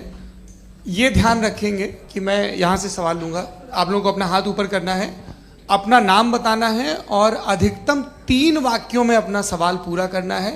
कई लोग सवाल की जगह भाषण देने लगते हैं, उससे आज बचना है। जी मुफ्ती साहब, पहला सवाल आपका, 16 मिनट हैं, हम दोनों लोगों के सवाल लेंगे। जी जी बहुत शुक्रिया। आपकी जो अभी बात हुई बहुत अहम थी, मैं इसको चाहूँगा कि आगे डिस्कस करूँ, लेकिन चूँकि अभी ये वो सेगमेंट है क्रॉस एग्जामिनेशन, तो सबसे पहला सवाल आपसे ये है कि जो मैं इतनी देर से कॉन्टिंजेंसी आर्ग्यूमेंट आपको बता रहा था, ये अकल से ही बता रहा था हजरत, आप ये बताएं कि आप इन्फिनिट रिग्रेस ऑफ कॉजेस को पॉसिबल मानते हैं या नेसेसरी बीइंग के एग्जिस्टेंस को सही समझते हैं? चूंकि 2 ही ऑप्शन हो सकता है, आप ये बताएं। देखिए, आपको मैं ईमानदारी से बात करूं, एक तो मैं कॉन्टिजेंसी वर्ड ठीक से समझता नहीं, और इस वक्त भी जो आपने अंग्रेजी के अल्फाज इस्तेमाल किए वो ज़रा थोड़े से मुझे डिफ़िकल्ट और कॉम्प्लिकेटेड लगे, तो आप ज़रा सिंपल ज़बान में सवाल कर सकते हैं? बिल्कुल कर सकता हूँ जी। यूनिवर्स की हर चीज कॉन्टिंजेंट होने का मतलब यह है कि वो अपने एग्जिस्टेंस में किसी के ऊपर डिपेंडेड है। जो भी चीज डिपेंडेड होगी वो चीज इंडिपेंडेंट नहीं हो सकती, तो उसका कोई ना कोई कॉज होगा। तो अब आप क्या समझते हैं कि ये इन्फिनिट रिग्रेस है, यानी कॉज पर कॉज, कॉज पर कॉज, कॉज पर कॉज, और कभी कोई यानी ये एंडलेसली चलता रहा? क्योंकि अगर ऐसा होगा तो हम तो एग्जिस्टेंस में आते ही नहीं। लॉजिकली ये मुत्तफक अलैह चीज है, मुत्तफक अलैह अग्रीड अपॉन। ओके,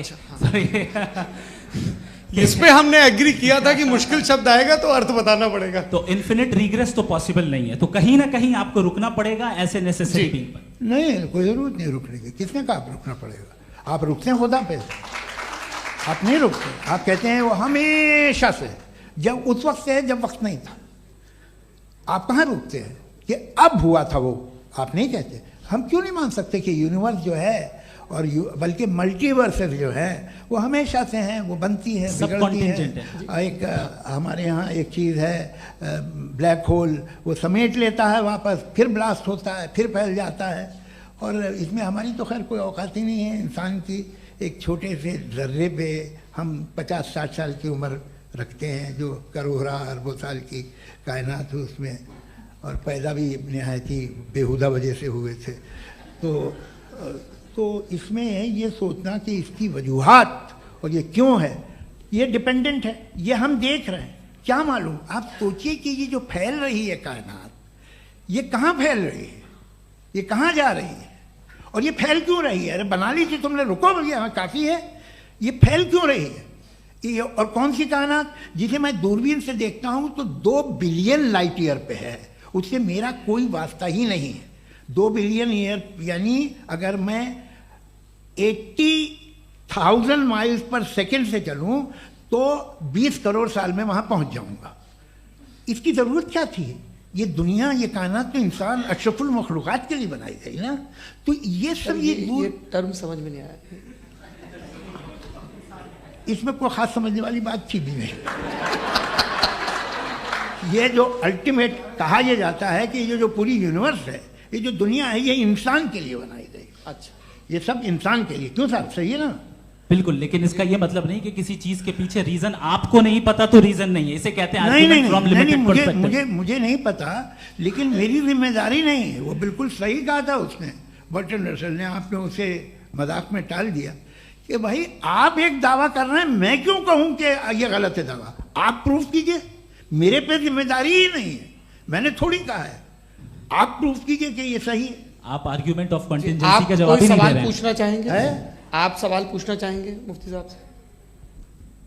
क्योंकि ये क्रॉस एग्जामिनेशन का दौर है। आप जैसे पहले बोल रहे थे फेथ को लेके कुछ, मैं ये पूछना चाहूँगा कि खुदा ने जो भी रेवलेशन किए हैं, एक मज़हब के लिए बहुत से मज़हबों में किए हैं, अलग अलग रेवलेशन है। कहीं कुछ एक बातें हैं, कॉन्ट्रडिक्शन भी है आपस में, कहीं कुछ आप कर सकते हैं, कहीं कुछ नहीं कर सकते। ऐसा नहीं है कि सबकी कोड ऑफ मॉरल एक है। तो ये किस्सा क्या है? अब आप ये देखिए कि मुझे कभी कभी लगता है कि जो फुटबॉल फाइनल होता है, लाखों लोग होते हैं, फिर वो टीवी कवर कर रही करोड़ों लोग, अगर उसमें खुदा की एक बूमिंग आवाज़ आ जाती, मैं गॉड हूँ, तो सारे लोग अभी सुन लेते और टीवी पे भी सुन लेते, किस्सा खत्म होता। ये इतनी राजदारी क्या है कि तुम सामने कुछ तो सबूत दे दो हमें सॉलिड। ये कह साहब ये यूनिवर्स कैसे बनी, इससे मसला क्या हल होगा? मैं पूछूंगा आपसे खुदा कैसे बना? क्यों नहीं पूछूंगा कैसे बना? बल्कि वो तो कायनात से कहीं ज़्यादा इंटेलिजेंट है, कायनात से कहीं ज़्यादा कॉम्प्लेक्स। जी वो हमेशा से है, आप कहेंगे मैं मान लूँगा। अच्छा, दोयम वो कादिर मुतलक, यानी कादिर मुतलक का मतलब ओमनीपोटेंट, वो जो चाहे कर सकता है। आपको नौकरी दिलवा सकता है, आपकी अच्छी जगह शादी करवा सकता है, आपके पड़ोसी का मुकदमा हरवा सकता है, आपको जिता सकता है, सब काम करता है। थोड़ा सा माइक क्लोज जी। वो इस दुनिया को चला कैसे रहा है? ये दुनिया कैसे चल रही है? आपको इस पर हैरत नहीं होती?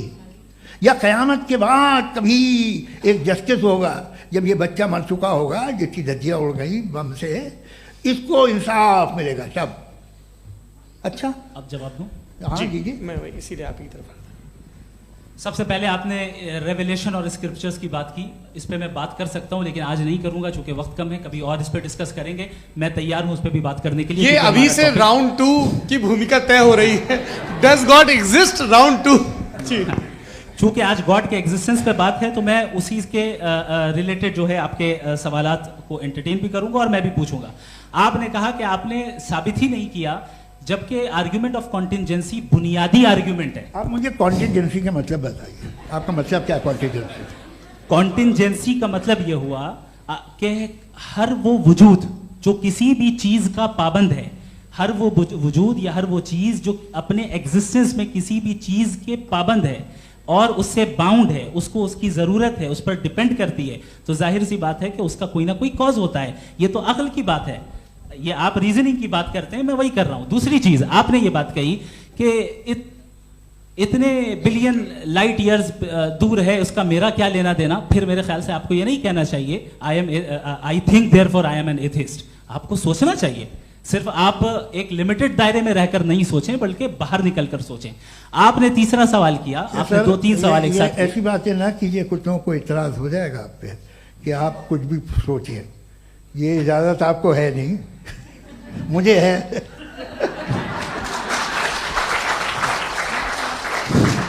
जी, आपने प्रॉब्लम ऑफ इविल के ताल्लुक से सवाल किया और बार बार आप एक लफ्ज रिपीट कर रहे हैं कि ओमनीपोटेंट गॉड है। ऑल पावरफुल गॉड है। यही तो दरअसल समझना है कि गॉड का कॉन्सेप्ट क्या है। प्रॉब्लम ऑफ इविल जो है, प्रॉब्लम ऑफ इविल दर हकीकत दो असम्पशंस पर कायम है। अगर आप इन दो असम्पशंस को समझ जाएं तो ये प्रॉब्लम नहीं रहेगी, आर्ग्यूमेंट आपको समझ में आ जाएगी कि ये कोलैप्स कर जाता है। पॉइंट नंबर 1, यानी जो आपका सबसे पहला फॉल्स असम्पशन है कि गॉड मर्सीफुल है, ओमनीपोटेंट है, दुनिया में जुल्म हो रहा है। लेकिन आपको यह समझना चाहिए कि हमारे वर्ल्ड व्यू के मुताबिक गॉड सिर्फ ओमनीपोटेंट और सिर्फ मर्सीफुल नहीं है, बल्कि वो ऑल वाइज भी है और वो ऑल नोइंग भी है। उसके हर काम के पीछे हिकमत और विजडम है। ये कोई जरूरी नहीं है कि वो हिकमत और विजडम आपको समझ में आए या मुझे समझ में आए। अगर आप जो समझ रहे हैं उसके मुताबिक आप फैसला कर रहे हैं, ये लिमिटेड पर्सपेक्टिव से आर्गुमेंट है। और इस चीज को हम अपनी दुनिया में, अपने लाइफ में, डेली लाइफ में इस प्रिंसिपल को एक्सेप्ट करते हैं। हम जब किसी डॉक्टर के पास जाते हैं, डॉक्टर के पास जाकर वो अगर उसने हमें कोई दवाई दी है तो हम ये तो नहीं कहते कि जब तक आपके पास जितना नॉलेज और जितना विजडम नहीं है, आपने क्यों ये दवाई दी है, तब तक हम इस चीज को एक्सेप्ट नहीं करेंगे। नहीं कहते, हम उसकी अथॉरिटी को तस्लीम करते हैं। क्यों? क्योंकि उसकी हम जानते हैं कि वो नॉलेजेबल है, वो विजडम वाला है, हमसे ज्यादा नॉलेज और हमसे ज्यादा विजडम है। बताएं सर। नहीं, डॉक्टर में और खुदा में बड़ा डिफरेंस है। डॉक्टर पढ़ा लिखा होता है, एक तो मैं उसकी बात सुनूंगा। दोयम ये नहीं, कुछ जवाब तो ये भी नहीं है सर। प्लीज, अगर सब ऑडियंस से बोलने लगेंगे तो फिर मतलब नहीं सिविलाइज्ड बहस का। मतलब आप ये कहें कि चूंकि आप डॉक्टर पे बिलीव करते हैं इसलिए खुदा पे बिलीव किए, क्या ये मिसाल आपको समझाने के लिए आर्गुमेंट है, इस पे आपको एतराज नहीं है। तो सिंपल बात ये है कि मैं अगर ये यकीन कर लूँ कि एक ओमनीपोटेंट, उसकी मसलहत है, ये जो बच्चे मर रहे हैं ये मसलहत है उसकी, मुझे नहीं चाहिए थी मसलहत। उसकी मसलहत नहीं, यही तो समझना है, मतलब एक्सपीरियंस। अच्छा, इस आपने अभी मेरी बात पूरी सुनी नहीं। मैंने कहा आपका पूरा आर्ग्यूमेंट दो फॉल्स असम्पशंस पर है। एक फॉल्स असम्पशन मैंने बता दिया, दूसरा फॉल्स असम्पशन ये है कि इस दुनिया में इविल के होने का कोई गुड रीजन नहीं है, जबकि हमारे पास बाज रीजंस मौजूद हैं, हमारे पास बाज वजूहात मौजूद हैं। अगर इस दुनिया में इविल ना हो तो आप गुड को डिफाइन कैसे करेंगे? अगर जुल्म ना हो आप इंसाफ को समझेंगे कैसे? अगर तारीकी ना हो तो आप लाइट को समझेंगे कैसे? बहुत अच्छे। अभी और सुन लें, अभी और बाकी है। ये तो बात बहुत पसंद आई साहब मुझे, कि जब तक रेप ना हो तब तक औरतों की इज्जत का ख्याल आपने मेरा जवाब पूरा सुना ही नहीं। जब तक के बच्चों का कत्ल ना किया जाए तब तक आपको बच्चों की मासूमियत की इज्जत। आपने पूरा जवाब सुना ही नहीं। क्या बात है, क्या आपने नुक्ता निकाला? आपने पूरा जवाब सुना ही नहीं। आप सुन लें, मेरी बात सुन लें। ये मैंने आपको एक चीज बताई। दूसरी चीज, इस दुनिया में हम आए हैं टेस्ट के लिए, हमारा टेस्ट हो रहा है और हर इंसान का अलग अलग अंदाज में टेस्ट होता है। और इस दुनिया में अगर इविल मौजूद है तो वो इविल जरिया है हमारे अंदर ह्यूमन नोबल क्वालिटीज को डेवलप करने का और अलग अलग फील्ड में प्रोग्रेस करने का। और अगर हमारे अंदर और इस दुनिया में इविल नहीं होता तो बताइए टेस्ट का मतलब क्या होता? अगर मैं अपने स्टूडेंट को एमसीक्यूज दूं और उसमें सिर्फ राइट आंसर लिख कर दे दूं और कहूं तुम्हारा टेस्ट हो गया, ये मीनिंगलेस है। इस दुनिया में अगर हम टेस्ट के लिए आए हैं तो जाहिर है गुड एंड इविल दोनों मौजूद है। तो अगर गुड एंड इविल दोनों मौजूद है तो ये इविल भी खुदा का बनाया हुआ है? जी हाँ, खुदा का बनाया हुआ है। लेकिन अच्छा, चलो अच्छी बात। जी बिल्कुल, तो बिल्कुल खुदा ने बनाया। अभी तो ये है कि जो मेजॉरिटी है दुनिया में वो इविल है, तो ये खुदा एक्चुअली इविल के साइड पे लग रहा है मुझे। बिल्कुल भी नहीं, मैं बता मेजॉरिटी में तो वो है। क्या बात कर रहे हैं भाई आप? कोई भी जो मुंसिफ होगा, चाहे आपका अपना घर हो जिसके आप सबसे बड़े हैं, चाहे आपकी ऑर्गेनाइजेशन हो जो आप चलाते हैं, वहां पर आप इविल रखेंगे साबित करने को कि बाकी लोग शरीफ हैं? मेरी बात सुनिए, क्या ये आर्ग्यूमेंट ही गलत है? अगर कि जब तक के कोई इविल नहीं होगा तब तक के शरीफ आदमी शरीफ नहीं लगेगा। अगर एग्जामिनर गलत ऑप्शन दे रहा है तो एग्जामिनर इविल नहीं हो गया, जो गलत ऑप्शन को सेलेक्ट कर रहा है वो फेल होगा। क्रिएटर ने इविल को बनाया है लेकिन वो इविल नहीं है। अच्छा सुनिए मेरी बात, let me complete sir. Creator ने इविल को बनाया है टेस्ट के लिए, वो इविल नहीं है। इविल वो होगा जो उसे इख्तियार करेगा। छुरी को बनाने वाला गलत नहीं होता है, छुरी का गलत इस्तेमाल करने वाला गलत होता है। रेप को कैसे गलत इस्तेमाल करते हैं? रेप इंसान के फ्री विल का नतीजा है। ये रेप कैसे गलत इस्तेमाल होता है? ये अब सुन ले, अब सुन ले। गलत इस्तेमाल होता है। हाँ मैं बता रहा हूँ ना, कैसे गलत? मैं बता रहा हूँ कि जो इविल इस दुनिया में मौजूद है उसके कई सारे तरीके हैं। एक तरीका इंसान का अपना फ्री विल है। अब अगर कोई रेपिस्ट रेप कर रहा है तो इसका गॉड का कसूर नहीं है, वो अपने फ्री विल का गलत इस्तेमाल कर रहा है, उसको सजा मिलनी चाहिए। अच्छा, और उसी के लिए जहन्नम बनाई गई है। ये फ्री विल का भी बड़ा चक्कर। आप जब कोई बुरा काम करते हैं या कोई बुराई होती है तो ये कहा जाता है कि ये फ्री विल है। 7 billion free wills are moving on this planet. 7 billion free will. और एक आदमी अपनी फ्री विल से मुझे कत्ल कर दे तो मैं खुदा की मर्जी से मरा हूं कि इसकी फ्री विल की वजह से? मेरी मौत खुदा के हाथ है या ये फ्री विल वाले के हाथ है?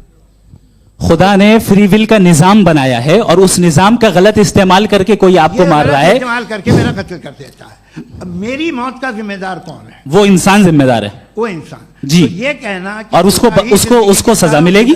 तो अब आप आगे चलिए कि ये तय करना कि अल्लाह ही या अल्लाह ने खुदा ही जिंदगी देता है, खुदा ही मौत देता है, ये गलत है। बिल्कुल गलत नहीं है। हाँ, नहीं, निजाम उसी ने बनाया फ्री विल का। निजाम मौत और हयात का उसी ने बनाया। You are contradicting yourself. अभी आपने कहा कि एक आदमी ने फ्री विल से आपको मार दिया, इसमें उसे फ्री विल दी गई थी, उसने गलत इस्तेमाल किया। 7 billion free wills are moving on this planet और आप चाह रहे हैं कि मैं सिर्फ खुदा का ध्यान करूं। ये 7 बिलियन फ्री विल्स को मुझे लुक आफ्टर करना पड़ेगा कि नहीं? ये तो तबाहियां कर रही हैं और तबाहियां ज्यादा हो रही हैं। बिल्कुल। तो अगर आप बताएं अगर खुदा नहीं है फॉर एग्जाम्पल, तो आप इविल को कैसे डिसाइड करेंगे? यानी how can you define evil objectively without God? देखिए, दुनिया में 2 तरह के जानवर हैं। एक जो अकेले रहते हैं जंगल में और एक जो ग्रुप्स में रहते हैं। ग्रुप में जो भी रहेगा, चाहे वो आपका फाउंडेशन हो, चाहे कोई क्लब हो, चाहे कोई पॉलिटिकल पार्टी हो, चाहे कोई यूनिट हो, उसमें आपको इंटरैक्ट करने के रूल बनाने पड़ेंगे। यानी लोग तय करेंगे। लोग तय करेंगे। अगर लोगों ने यह तय किया कि किसी का रेप करना सही, आप जस्टिफाई करेंगे? नहीं, आपका फाउंडेशन तो ये हो गया ना कि लोग ही विल डिसाइड करेंगे। नहीं, अरे दुनिया में ऐसे ग्रुप्स हैं जो रेप को जायज़ मानते हैं सर्टेन हालात में। मैं डिटेल में नहीं जानूंगा, आप भी जानते हैं। ये जो आईसिस वाले थे जिन्होंने क्या किया था, तो उन्होंने क्या किया उसका खुदा से कोई ताल्लुक नहीं है सर। मैंने सिंपल सवाल किया कि इविल को आप डिफाइन करते कैसे हैं? आइए वापस आइए जी। आप साथ में तभी रह सकते हैं जब कुछ आप ऐसे उसूल डेवलप करें जिसमें हर एक का बेसिक तहफ़्फ़ुज़, हर एक का बेसिक राइट हो और हर एक को कोई आराम मिले। यही तरीका है किसी भी ऑर्गेनाइजेशन जिसमें एक से ज़्यादा लोग हैं और वो ऐसे चलती है ज़िंदगी। उसमें अगर आप गड़बड़ करेंगे तो तबाही होगी, नुकसान होगा, बर्बादियाँ आएंगी। और अगर उसमें आप घर ले लीजिए ना, एक हस्बैंड है, एक वाइफ है, बच्चे हैं, वालदा भी हैं, 2 बहनें भी हैं, एक भाई भी है। अब इसमें कोई निज़ाम आपको चाहिए साथ में रहने का और एक दूसरे पे भरोसा रहे, एक दूसरे के बहीख्वाह हों, एक दूसरे की मदद करें, ऐसी जिंदगी। सर आपकी बात आ गई। आप ये कह रहे हैं कि लोग डिसाइड करेंगे क्या सही है क्या गलत है, यही है? मेजॉरिटी डिसाइड करेगी क्या सही है क्या गलत है? अरे भाई बिल्कुल।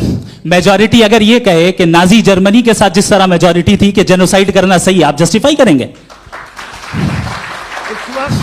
उस वक्त आपका ये सवाल सिर्फ उसके बाद क्लोजिंग। हाँ, उस वक्त प्लेनेट पे जो लोग थे उनमें कितने लोग हिटलर को सही समझते? अच्छा, प्लेनेट की मेजॉरिटी तय करेगी, सोसाइटी की नहीं। प्लेनेट की मेजॉरिटी गॉड के एग्जिस्टेंस को सही मानती है, आप क्यों नहीं मानते?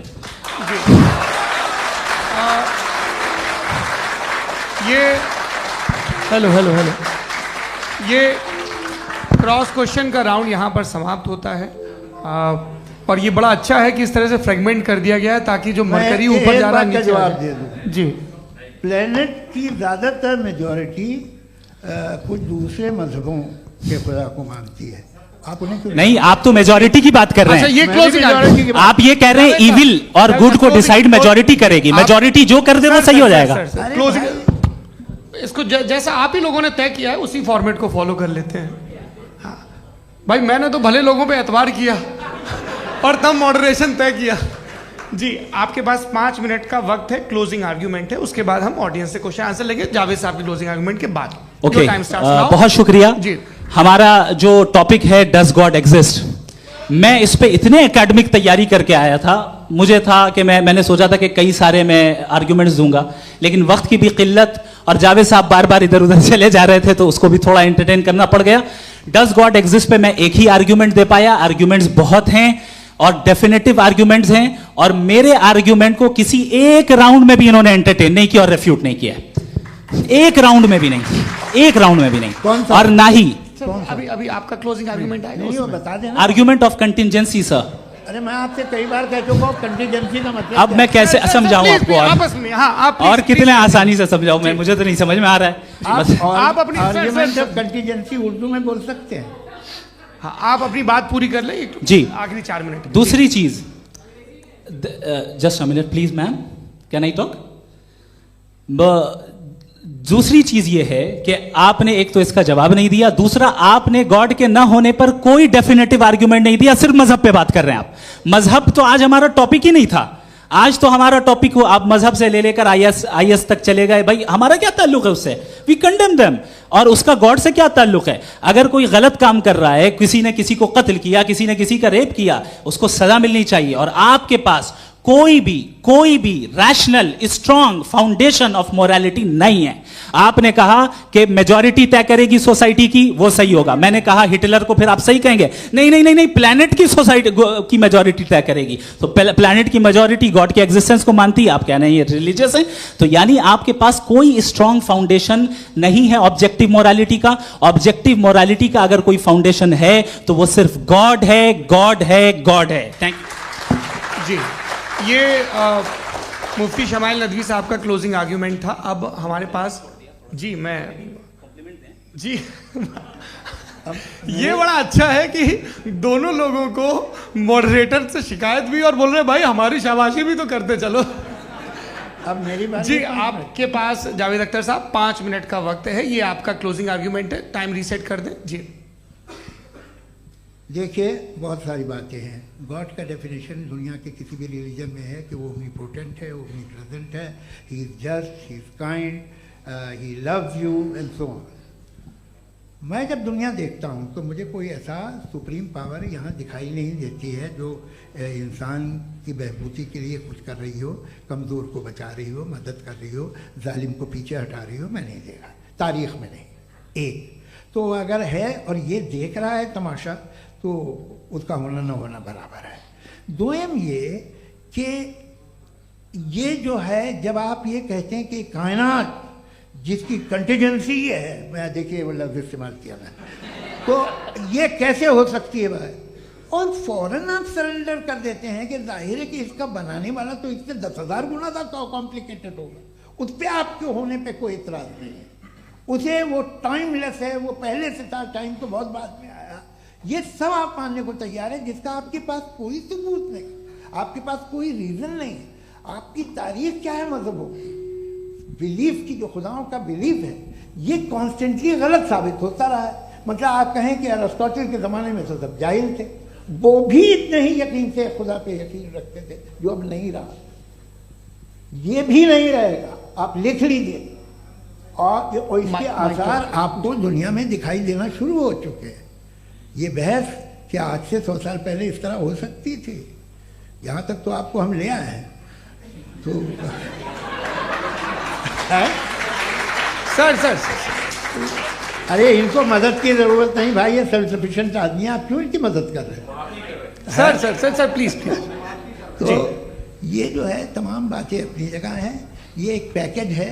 आप अकेले, कोई आदमी ऐसा नहीं जो सिर्फ गॉड को मानता हो, उसके साथ बहुत पैराफर्नेलिया आता है, अलग अलग पैराफर्नेलियाज आते हैं।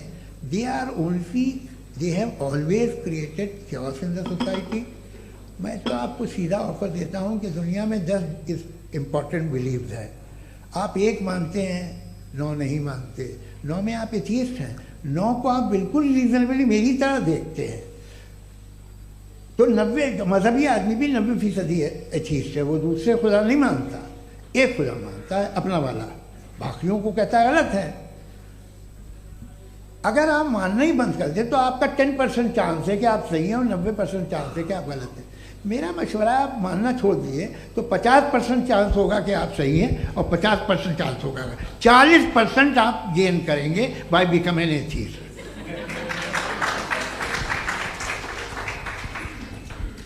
ये एक फरसूदा ख्याल है, ये ख़त्म हो रहा है। हो सकता है मेरी ज़िंदगी में ना हो, लेकिन ये हो जाएगा।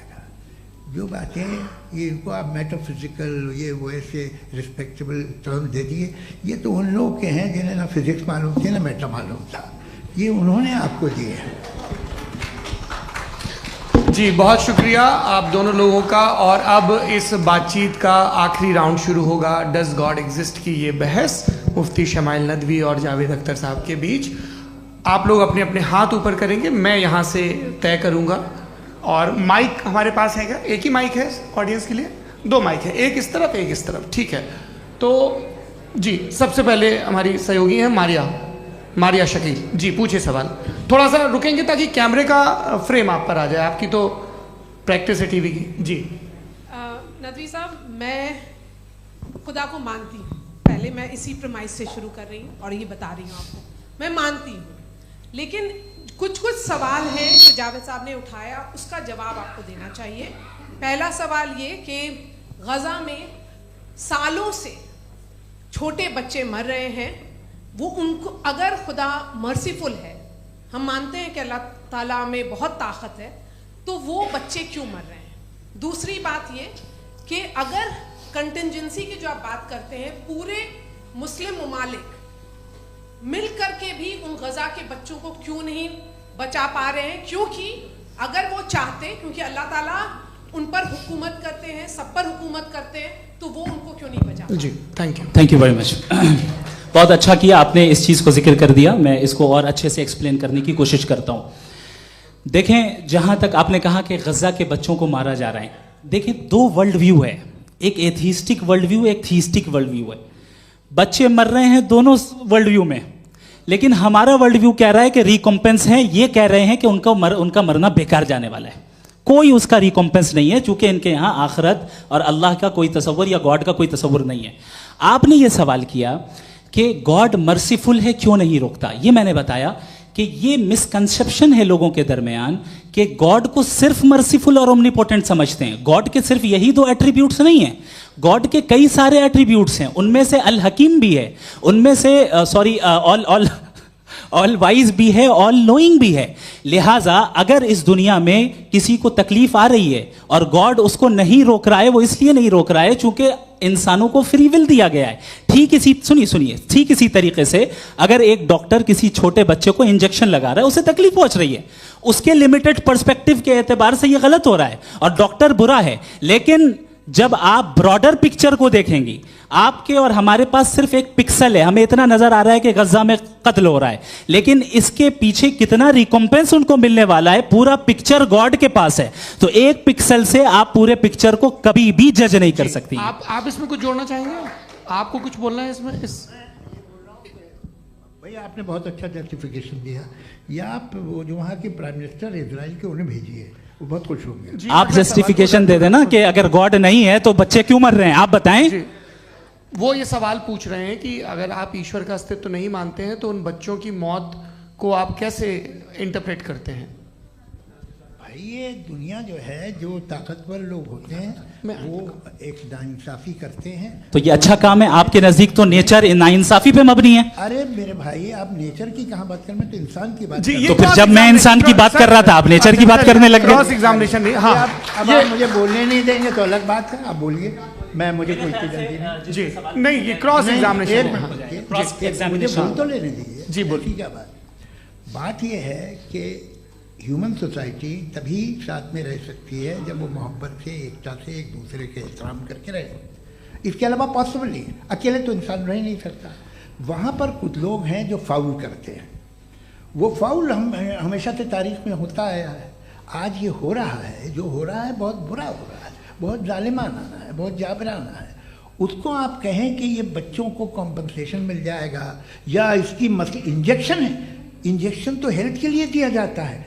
आप ये कह रहे हैं कि ये बच्चों की जो धज्जियां उड़ रही हैं ये इंजेक्शन है, ये टेस्ट है, ये टेस्ट है और उस टेस्ट में उनको ऐसा रिकॉम्पेंस मिलेगा जो आपके तसव्वुर के बाहर है। ये आप 3 बरस के बच्चे को बारूद से उड़ा के टेस्ट ले रहे हैं। वाह, वो नहीं ले रहा है, खुदा नहीं उड़ा रहा है, इजराइल उड़ा रहा है। जी, ये तो उसको कंडेम अगला सवाल लेते हैं प्रोफेसर पुरुषोत्तम अग्रवाल। मुफ्ती साहब, एक निवेदन आपसे है कि कम से कम थोड़ा सा माइक क्लोज एक रिलीजियस और फिलोसफिकल कर मैं प्लीज। एक रिलीजियस और फिलोसफिकल ट्रेडिशन है जो ब्रह्मांड को यानी यूनिवर्स को ही अंतिम मानती है। सर्वम खलु इदम ब्रह्मम, this is Chandogya Upanishad, and it completely rules out the existence और नेसेसिटी, आपके शब्दों में necessity of a creator, the creation itself is the creator. तो एक मिनट प्लीज। दूसरा जो सवाल आपने अभी जो आप बार बार कह रहे हैं कि भगवान विद्वान भी है, वाइज, सब जानने वाला, तो अगर विजडम में दुनिया भर के पापों और अत्याचारों को बर्दाश्त करना शामिल है, तो फिर इसका मतलब ये हुआ कि अगर मैं फ्री विल से उसको अपोज करता हूं तो ईश्वर की विजडम और मेरी फ्री विल में कॉन्ट्राडिक्शन है। Because when I am opposing whatever is happening in Gaza, then I am opposing the God's will और गॉड्स विजडम। जवाब लेते हैं क्योंकि तो गॉड की विजडम में, एक मिनट सर प्लीज सर, ये एक जुमला, गॉड की विजडम है कि गाजा में जो कुछ हो रहा है वो हो रहा है, मैं उसका अपोज कर रहा हूं, तो मैं गॉड की विजडम के खिलाफ जा रहा हूं। एक सवाल। दूसरा ये नहीं आपने दो ऑलरेडी। सर आप और सवाल कर लें, लेकिन मुझे दो जवाब दे सर, पहले आपने ये कहा, सुनिए मेरी बात सुनिए। इजराइल के गॉड के मुताबिक तुम्हारा ठीक हो रहा है ना? नहीं हो रहा है, ठीक नहीं हो रहा है, मैं बता रहा हूँ क्या हो रहा है। आप तशरीफ रखिए, मैं बता रहा हूँ क्या हो रहा है।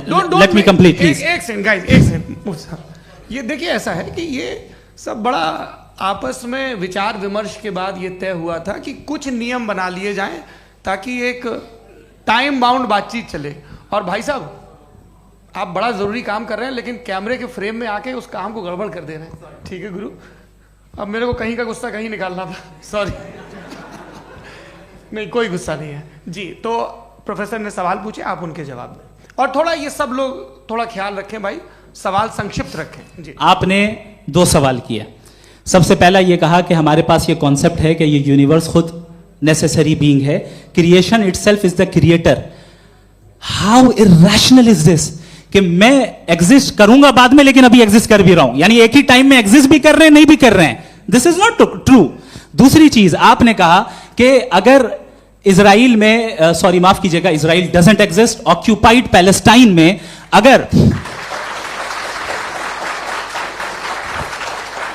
अगर ऑक्यूपाइड पैलेस्टाइन में बच्चों को मारा जा रहा है फ्री विल की वजह से और गॉड नहीं रोक रहा, ये कॉन्ट्रडिक्शन है। ये बताइए कि एक एग्जाम में एक बच्चा गलत आंसर लिख रहा है, सुनिए, एग्जामिनर चाहे तो रोक सकता है, क्यों नहीं रोक रहा है?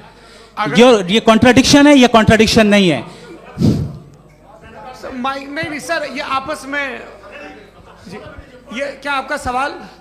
माइक दीजिए। फ्री विल दिया गया है टेस्ट के लिए, अकाउंटेबिलिटी के लिए। अगर फ्री विल नहीं होता तो आप कहते हैं हमें रोबोट बना दिया गया। नॉट मिसरिप्रेजेंट माय पोजीशन, आपकी जो भी पोजीशन, मैं अपनी फ्री विल के नाते, अपने ह्यूमन विजडम के नाते गाजा में हो रही अत्याचार का विरोध करता हूं। बिल्कुल करना चाहिए। आपके हिसाब से मैं गॉड की विजडम का विरोध कर रहा हूं? बिल्कुल नहीं, जो हो रहा है गॉड, बिल्कुल भी नहीं, बिल्कुल भी नहीं। उसका वहां पर गाजा में कत्ल होना ये इंसानों के गलत इस्तेमाल का नतीजा है, फ्री विल के इस्तेमाल का नतीजा है। गॉड इसका हुक्म नहीं देता, उससे रोकता है। यही तो मसला है ना, आपके लिए कॉन्सेप्ट क्लियर नहीं नहीं भाई, आपने तो बताया था इंजेक्शन लगाने से बच्चे को तकलीफ होती है, ये इंजेक्शन लगा। सर आप ऐसे रेटोरिक स्टेटमेंट दे तब तो कोई मसला नहीं समझते रहेंगे। This is a rhetoric statement, this is not a logical argument sir. I am sorry, I am sorry. आखिरी 30 मिनट बड़े मुश्किल होने वाले हैं जी। मुफ्ती साहब आगे बैठे हैं, इनको माइक दीजिए। हाँ तरुण, माइक आप अपने पास रखिए, आपको कैमरे का फ्रेम पता है जी। सबसे पहले दोनों को मुबारकबाद। एक सर अपना आप नाम बता दें। आप अमेरिका में शिकागो में रहते हैं, इतना मुझे याद है। बताया आपको, यासिर नदीम अलवाजदी मेरा नाम है। जावेद सर आपसे एक क्वेश्चन है इन्फिनिट रिग्रेस के ताल्लुक से। एक हाइपोथेटिकल सिनेरियो है, मसलन अगर आप सर माइक थोड़ा सा प्लीज क्लोज रखिए जी। अगर आप शायर इसलिए हैं कि आपके कोई उस्ताद शायर थे, और वो इसलिए शायर थे कि उनके कोई उस्ताद शायर थे, और इसी तरीके से हम माजी में पीछे चलते चलते चले जाएं और कहीं ना रुके, तो माफ कीजिएगा आप कभी शायर नहीं हो सकते। लेकिन आप शायर हैं, आपका शायर एग्जिस्ट करता है, इसका मतलब ये है कि आप कहीं ना कहीं रुके हैं। तो मेरा सवाल ये है कि क्या आप इन्फिनिट रिग्रेस ऑफ कॉजेस को लॉजिकल फैलेसी मानते हैं या नहीं मानते? हाँ या ना? मैं इन्हें लॉजिकल फैलेसी नहीं मानता हूँ, लेकिन मेरा प्रॉब्लम यह है कि जब मैं नहीं मानता हूँ तो I will continue with this logic जो फैलेसी नहीं हो। आप एक जगह रुक जाते हैं जाके, आप कहते हैं ये गेंद कैसे बनी, ये जजीरा कैसे बना, ये समंदर कैसे बना, ये ज़मीन कैसे बनी, और अचानक गॉड पे जाके आपको ब्रेक लग जाता है। एक बार आप सवाल नहीं करते कि भाई इनको बनाने वाला तो इनसे भी कॉम्प्लिकेटेड होगा, वो कैसे बना, उसके बारे में आपने इत्मीनान कर लिया, वो हमेशा से है। तो अगर आप उसे हमेशा से मानते हैं तो फिर ये मान लीजिए कि कायनात हमेशा से है, क्या तकलीफ है? हम वजूद में नहीं आते जी हैं? हम मौजूद नहीं। अच्छा सर क्यों नहीं हो मैं सकते? बताऊं प्लीज प्लीज। जैसे मैंने मिसाल दी आपके शेर, आपका शेर कभी वजूद में ना आता अगर शायर इसी तरह चलते रहते हमेशा। जी माइक मेरे ख्याल से एक सेकंड, इन्फिनिट रिग्रेस का कॉन्सेप्ट क्लियर नहीं हो पाया, ऐसे रहने दें, लेट्स मूव ऑन सर। ठीक है। हाँ, थोड़ा सा मॉडरेटर का भी ख्याल रखें। नहीं आपने तो रखा है, आपने रखा है। यहाँ पे गौहर रजा साहब हैं, वो भी एक सवाल पूछना चाहते हैं। माइक नीचे से ऑन कर दिए नीचे। पहले तो ये कह दूं कि मैं उन बच्चों से शर्मिंदा हूं जिनको गजा में कत्ल किया गया, क्योंकि हमारे होते हुए कत्ल किया गया। लेकिन उससे ज़्यादा शर्मिंदगी इस बात से हुई कि मुझे लगा कि मुफ्ती साहब उसको जस्टिफाई कर रहे हैं।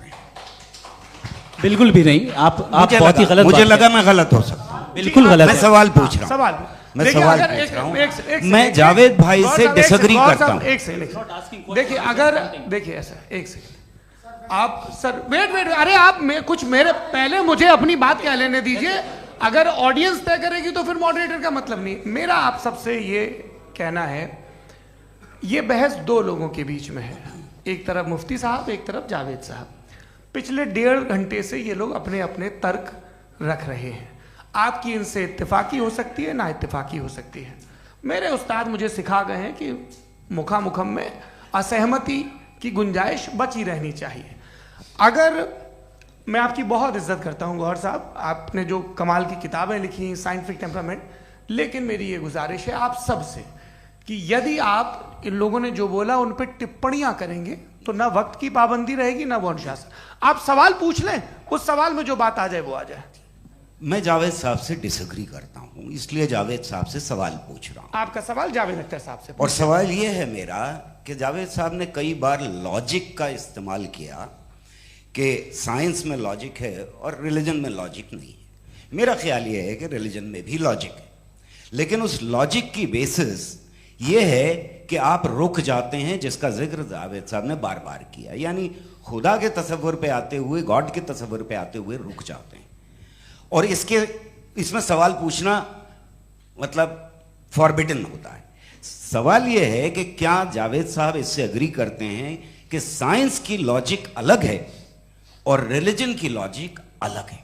बताइए सर। देखिए, 3 चीज़ें हैं। साइंस है, एक है मंतिक है, इस्तिदलाल है, और एक जो है कुछ भी नहीं है, फेथ है, अकीदा है। मैं अकीदे की लॉजिक का कायल नहीं हूँ। मुझे आप इस्तिदलाल से, लॉजिक से, रीज़न से समझाइए, मैं मानने को तैयार हूँ, मेरा क्या नुकसान होगा। लेकिन ये कि अकीदे पे मैं नहीं जा सकता हूँ। अकीदे का मतलब है कि तुम ये मान लो, सवाल ना करो, ये नहीं। आप सारी बातें करके, बड़ी साइंटिफिक बातें करके एक जगह जाके खुदा के हुदूद पे रुक जाते हैं, सरेंडर कर देते हैं। मैं सरेंडर करने को तैयार नहीं। दैट्स ऑल जी। ये आगे सर बैठे हुए हैं, इनको माइक दीजिए। भाई वो आप पूछना चाह रहे थे ना भाई? हाँ, नहीं मैं ये थैंक यू जी। आपका नाम? आसिम इफ्तिखार। आसिम जी, पूछिए। सर, जावेद सर से सवाल है कि आपने अपने क्लोजिंग माइक थोड़ा करीब अपने क्लोजिंग स्टेटमेंट में बात कही थी कि मज़हब का जो फ्यूचर है वो ज़्यादा दिन नहीं जाने वाला है। लेकिन मैं देख पा रहा हूँ कि जो ऑक्सफोर्ड यूनिवर्सिटी की एक स्टडी है 2011 में हुई है, जिसके 50 एकेडमिशियंस ने इसको अंजाम दिया था, उसमें वो ये कहते हैं कि जो फेथ इन गॉड है वो इनबिल्ट है ह्यूमन नेचर के अंदर, जिसको हम कहते हैं फितरत के अंदर शामिल है वो। और वो ये कहते हैं कि अगर कोई ये समझता है कि मज़हब को वो ख़त्म कर देगा तो ये उसकी गलत फहमी है। तो आप इसके बारे में, इस स्टडीज़ के बारे में क्या कहते हैं? ठीक है। मैं उनसे एग्री नहीं करता हूँ। वो कौन से प्रोफेसर होंगे? ऐसा उनके क्या पास डेटा है, इन्होंने डेटा के बेस होगा। डेटा क्या हो सकता है? फ्यूचर का डेटा तो नहीं हो सकता ना उनके पास। प्रेजेंट का डेटा हो सकता है। डेटा आपने सुना 100 साल पहले का बाद का डेटा? मैंने तो नहीं सुना आज तक। तो आज उनकी ये राय है और हो भी राय। ठीक है, दुनिया में तरह तरह की राय है लोग, लेकिन मैं समझता हूँ कि वक्त के साथ इंसान ज़्यादा से ज़्यादा रीजनेबल और लॉजिकल होता जा रहा है। आज आप देखिए वेस्टर्न यूरोप में क्या परसेंटेज है नॉन बिलीवर्स की, बहुत हाई, वहाँ चर्च खाली पड़े होते हैं। तो अल्टीमेटली तो इंसान कोई ऐसी बात बहुत अरसे तक नहीं मान सकेगा, चाहे गलत या सही, जो उससे उसके दिमाग को, उसके जहन को, उसके लॉजिक को अपील न करे। वो कह रहे हैं तो ऑक्सफोर्ड के होंगे तो कैम्ब्रिज के होंगे, तो मुझे क्या लेना देना, उनका डेटा मुस्तकबिल का नहीं हो सकता है। जी दीपक, हाँ पूछिए। मैं आऊँगा, अभी पीछे की साइड भी आऊँगा, माइक वहीं भेजूंगा 2-3 साल के लिए। जी जावेद साहब, आपसे सवाल है। नमस्ते।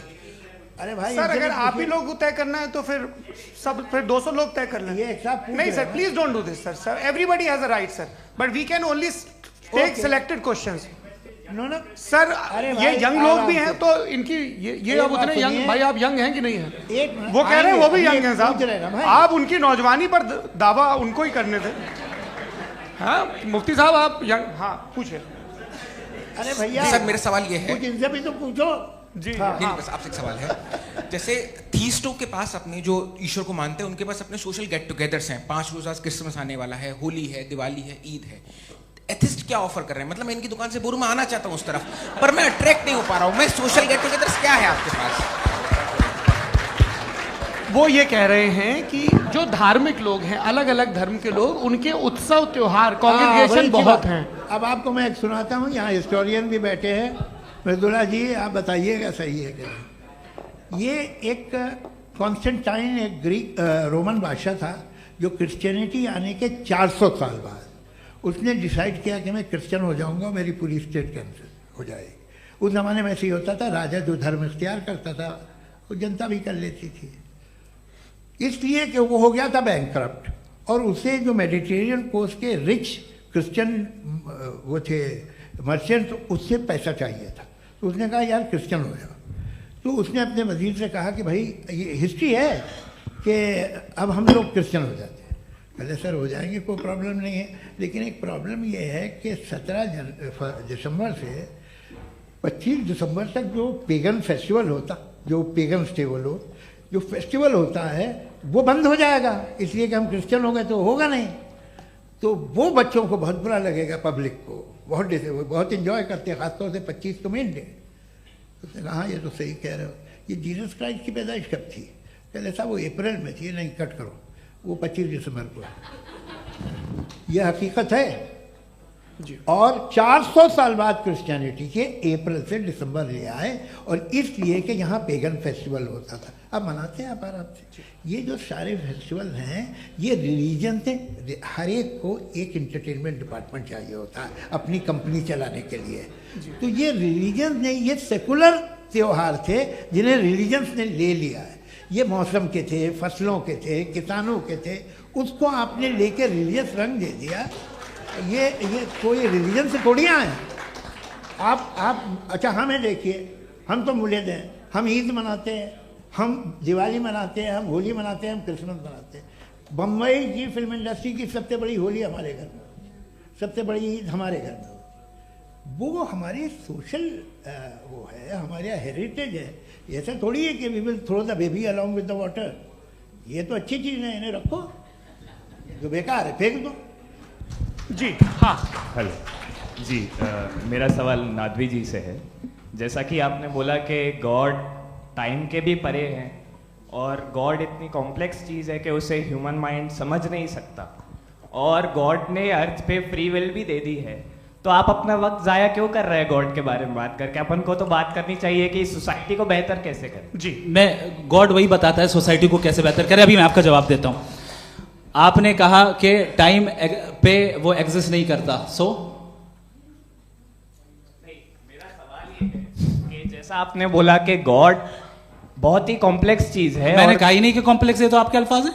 कॉम्प्लेक्स का लफ्ज गॉड के लिए सुइटेबल नहीं है। क्यों? क्योंकि कॉम्प्लेक्स वो चीजें होती हैं जो ऑब्जेक्ट हो। God is not an object जिसको आप इंस्ट्रूमेंट के जरिए लेबोरेटरी में जाके टेस्ट करें, oh it's very complex. No, वो कोई कार का इंजन नहीं है। वो फिलोसॉफिकली नेसेसरी बीइंग ऐसी बीइंग है जो सिंपल बीइंग है। हाँ, आप उसको मुकम्मल तौर पे उसकी तमाम हिकमतों को जान ले और हर चीज को जान ले, ये पॉसिबल नहीं है, क्योंकि वो ऑल वाइज है, आप ऑल वाइज नहीं है, और वो खुदा है, वो आपको सारी चीजें बता दे, ये जरूरी नहीं। मेरा सवाल ये नहीं था, मेरा सवाल ये था कि जब गॉड इतना परे है इस दुनिया से कि उसने अर्थ पे फ्री विल भी दी है, हम सब ह्यूमंस की फ्री विल है, और जो सोसाइटी में हो रहा है वो अपन लोग डिसाइड करेंगे, तो अपन लोग डिसाइड नहीं करेंगे ना, अपन लोग डिसाइड नहीं करेंगे। गॉड जो है, गॉड ने वो उसकी जात, उसकी एग्जिस्टेंस टाइम एंड स्पेस से परे है, लेकिन वो हमारा टेस्ट ले रहा है और उसी गॉड ने हमें बताया कि तुम्हें क्या करना है क्या नहीं करना है, तो जाहिर है उस गॉड की बात सुनेंगे ना हम। जी, वो पीछे एक चश्मा लगाए जो मैम खड़ी हैं, उनको दीजिए। हाँ, आप जी जी बिल्कुल आएंगे। देखिए मैं कोशिश कर रहा हूँ सब तरफ जाने की। हाँ, उनको दीजिए माइक। जी, हेलो सर, मैं ओमनी प्रेजेंट नहीं हूँ, टाइम पाबंद हूँ और जहां तक कोशिश कर सकता हूँ करूंगा। जी, अपना नाम बताइए। मेरा नाम उर्सुला है, मैं दिल्ली यूनिवर्सिटी की एक स्टूडेंट हूँ और मैं स्टूडेंट फेडरेशन ऑफ इंडिया से हूँ। मेरा सवाल मुफ्ती जी से है कि इस हॉल के इस कमरे में बैठ के हम लोग रेप की मोरालिटी के बारे में फिलोसफिकली बात तो कर सकते हैं, बट असलियत ये है कि रोजमर्रा की जिंदगी में औरतें रेप के थ्रू गुजरती हैं, और हम लोग सिर्फ नंबर्स पे इस तरह नहीं देख सकते, क्योंकि कितनी औरतें हैं इन कंट्रीज में जहाँ पे आप बता रहे हैं कि केसेस कम हैं, जिनका एक्सेस है कि वो जाके केस फाइल कर सकें। कितनी औरतें हैं जो जिनको काम करने की आज़ादी है उन कंट्रीज में। यूरोप में ये आज़ादी आ गई, यूरोप में ये रूल्स आ गए, तो हम आज उसके बारे में बात कर पा रहे हैं। जी, जवाब। आपने ये कहा कि कमरे में बंद होकर हम लोग इस पर फिलोसफिकली बात कर सकते हैं, लेकिन हकीकत में क्या हो रहा है, वो ग्राउंड लेवल पे क्या हो रहा है जो बहुत गलत हो रहा है, और वो सफ़र कर रही हैं। आई अग्री, बहुत गलत हो रहा है, और जो गलत हो रहा है उसको हमें रोकना है। और क्यों रोकना है, वो गलत क्यों है, हमारे पास इसका ऑब्जेक्टिव फाउंडेशन है, इनके पास उसका ऑब्जेक्टिव फाउंडेशन नहीं है। मैं ये कहना चाह रहा हूं कि जहां पे भी जुल्म हो रहा है, जहां पे भी औरत पे जुल्म हो रहा है, या उसकी इज्जत लूटी जा रही है, या उसे तकलीफ पहुंचाई जा रही है, और सिर्फ औरत नहीं, किसी इंसान के ऊपर भी जुल्म हो रहा है, तो उसके खिलाफ खड़ा होना, ये मोरालिटी हमारे पास गॉड के पास से आई है। वरना जावेद साहब तो कह रहे हैं कि जो है मेजॉरिटी डिसाइड करेगी, तो मेजॉरिटी तो कभी भी बदल सकती है। क्या आप हाँ। ये थोड़ी सी आपको गलतफहमी है। मैं अगर मेरे जुमले से ये मदनत निकला या मैंने कहा, तो ये जुमला मैं वापस लेता हूँ। ये मेरा मतलब ही नहीं था कि मेजॉरिटी डिसाइड करेगी। मेजॉरिटी डिसाइड करे तो दुनिया में बड़ी, वैसे आपने कहा था ये जुमला। अच्छा, हो सकता है, मैं मान रहा हूँ, बाद में रिकैप कर लेंगे। अरे एक सेकंड, मैं अपनी एक्सप्लेनेशन देता हूँ। मुनासिब बात यह है कि हम सब के सब दिल में जानते हैं कि क्या अच्छा है क्या बुरा है, हमें पता है अच्छी तरह से। जो लोग बुरे काम करते हैं उन्हें भी मालूम अच्छा क्या है।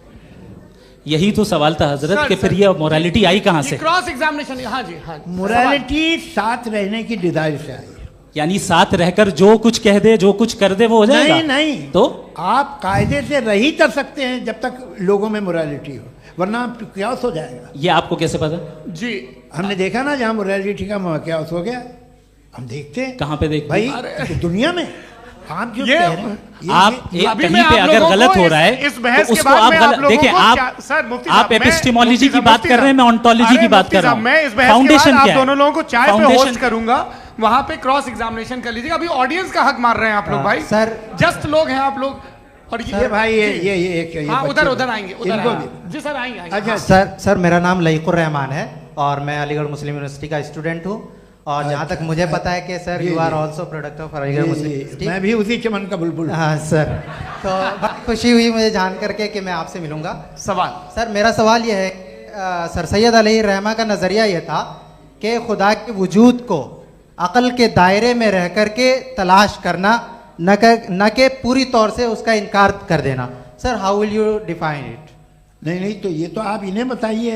ये सवाल आपसे खुदा का वजूद साबित कर रहे हैं, तो सर आपने इनकार कर रखा है, इस वजह से मेरा क्वेश्चन। उन्होंने यही सर से एक सेकंड, सर सैयद ने यही कहा ना कि अक्ल से आप खुदा के वजूद को साबित नहीं कर सकते, यही कहा ना भाई। वो उन्होंने कहा कर सकते हैं और वो कर दिया गया आज। वो फोन तलाश करना या साबित करना अक्ल से अक्ल से नहीं हो सकता। अरे सवाल तो सुन लीजिए जी। अक्ल से नहीं हो सकता है, यही कहा ना आपने। अक्ल से हो सकता है, अरे वो यही कह रहे हैं भाई, आप बता रहे हो सकता है, वो तो कुछ और। आप अगर सर देखो नौजवान फोन ले लो, वो इतनी कमाल की यूनिवर्सिटी है। अरे भाई दे दो उन्हें जरा, एक मिनट दे दो भाई, मेरी बात सुनो, माइक पे बोलो ताकि जो लाखों लोग देख रहे हैं। माइक दे दो ना। अरे देंगे ना माइक, तुम ठहरो तो। हाँ सर, मेरा सवाल ये था कि सर सैयद अलैहि रहमा का एक नजरिया था अपना कि खुदा का जो वजूद है उसको अकल के दायरे में रह करके तलाश करना है, न कि पूरे तौर से इनकार कर देना है। ये उनका कॉन्सेप्ट था। लेकिन मेरा सवाल ये है कि आप इसको कैसे डिफाइन करते हैं, एक्सप्लेन कैसे करेंगे, मैं आपसे जानना चाहता हूँ, क्योंकि you are the product of Aligarh Muslim University. मुझे अकल के दायरे में रख के मैंने बहुत तलाश की, मुझे मिला नहीं। हाँ ये इधर वो चश्मा लगाए जो, हाँ उनको दे दीजिए। जी जी फटाफट पूछिए, बस 5 मिनट है, 5 मिनट में खत्म हो रहा है। हाँ अस्सलाम वालेकुम मुफ्ती साहब, एंड मेरा सवाल जावेद अख्तर साहब से। क्या नाम है आपका? अरे भैया सब मुझे पूछ रहे हो। फैज पूछिए फैज साहब। तो मेरा सवाल ये है कि अभी जो एथियस्ट है वो problem of evil argument use कर रहे हैं अगेंस्ट मुस्लिम्स, राइट? कि इस दुनिया में इतना सारा इविल है और अगेंस्ट मुस्लिम तो यहाँ अगेंस्ट थियस्ट। हाँ थोड़ा सा करेक्ट कर लीजिए भाई, पूरी मशक्कत ही इसी बात की थी कि किसी एक मजहब पे बात ना टिके। जी, तो बेसिकली ये आर्गुमेंट ऐसा है कि इस दुनिया में इतना ज्यादा इविल एग्जिस्ट करता है और अगर एक ऑल गुड गॉड है तो वो रोकता क्यों नहीं है? लेकिन इस सवाल में एक हिडन अजम्पशन ये है कि इस दुनिया में इविल एग्जिस्ट करता है। अब एथियस्ट ये कैसे ऑन्टोलॉजिकली प्रूव कर सकते हैं कि इस दुनिया में इविल एग्जिस्ट करता है? मैं आपको बताता हूँ, थोड़ा सा समझा। नहीं सर हम लोग इनको सुनने आए। नहीं please don't do that. I want to explain ontologically. नहीं हम समझ गए सर, इनको अब जवाब देने दीजिए। अच्छा सवाल पूछ लो। मैं अभी तक क्या था वो मैं थोड़ा सा ऐड ऑन कर लेता हूँ। तुम गुरु, तो हम जब इसका राउंड 13 करेंगे ना तब तुमको स्टेज पे बिठाएंगे। जी तो हाँ जल्दी से। तो देखिए एथियज्म के हिसाब से सब कुछ रैंडमली बन गया है, सब कुछ एटम्स और मॉलिक्यूल्स है। एक पत्थर में और मुझ में सिर्फ इतना फर्क है कि हम लोग एटम्स और मॉलिक्यूल्स का अलग अलग रीअरेंजमेंट है। अब एक पत्थर को कोई इंसान तलवार से 2 टुकड़ों में काटते या मुझे, according to atheism it is same, there is no evil and good according to atheism. जी अच्छा, फैज साहब का सवाल ये है कि हाँ कोशिश भी करते तो इससे गलत सवाल नहीं कर पाते। एक लाइफ फॉर्म है और लाइफ फॉर्म में फीलिंग्स हैं, मतलब लाइफ फॉर्म सुनता है, देखता है, टेस्ट कर सकता है, फील कर सकता है। तो उसकी जो ये जो क्वालिटी इस बबल में आ गई है तो वो जानवर में भी है, इंसान में भी है।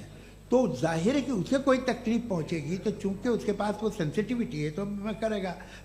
पत्थर में वो सेंसिटिविटी नहीं है। तो ये क्या सवाल हुआ कि अगर पत्थर को काटा तो पत्थर को तकलीफ नहीं होती, तो आपको काटे तो आपको क्यों तकलीफ हो? बैठ जाइए। जी हाँ अगला सवाल। हाँ पूछे जी जावेद अख्तर साहब। अरे भैया सब आप लोग मुफ्ती साहब को छोड़ रहे हैं तो मेरे ही पीछे पड़े हैं क्या? फिर चलो बोलो भाई। You asked how God can exist when children die in Gaza. Huh? You asked how God can exist when children die in Gaza, and you also mentioned the rise of atheism in Europe.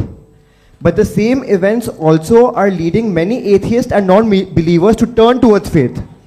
How do you interpret this contradiction, where suffering pushes some away from God, yet brings others closer to belief? आपको एक बात बताऊं, दुनिया perfect तो कहीं भी नहीं है, हर जगह कुछ खामियां हैं। बेटा एक मिनट, आप ही को कहेंगे, देखो वो तो कुछ खामियां, कमज़ोरियां, खराबियां सब जगह है।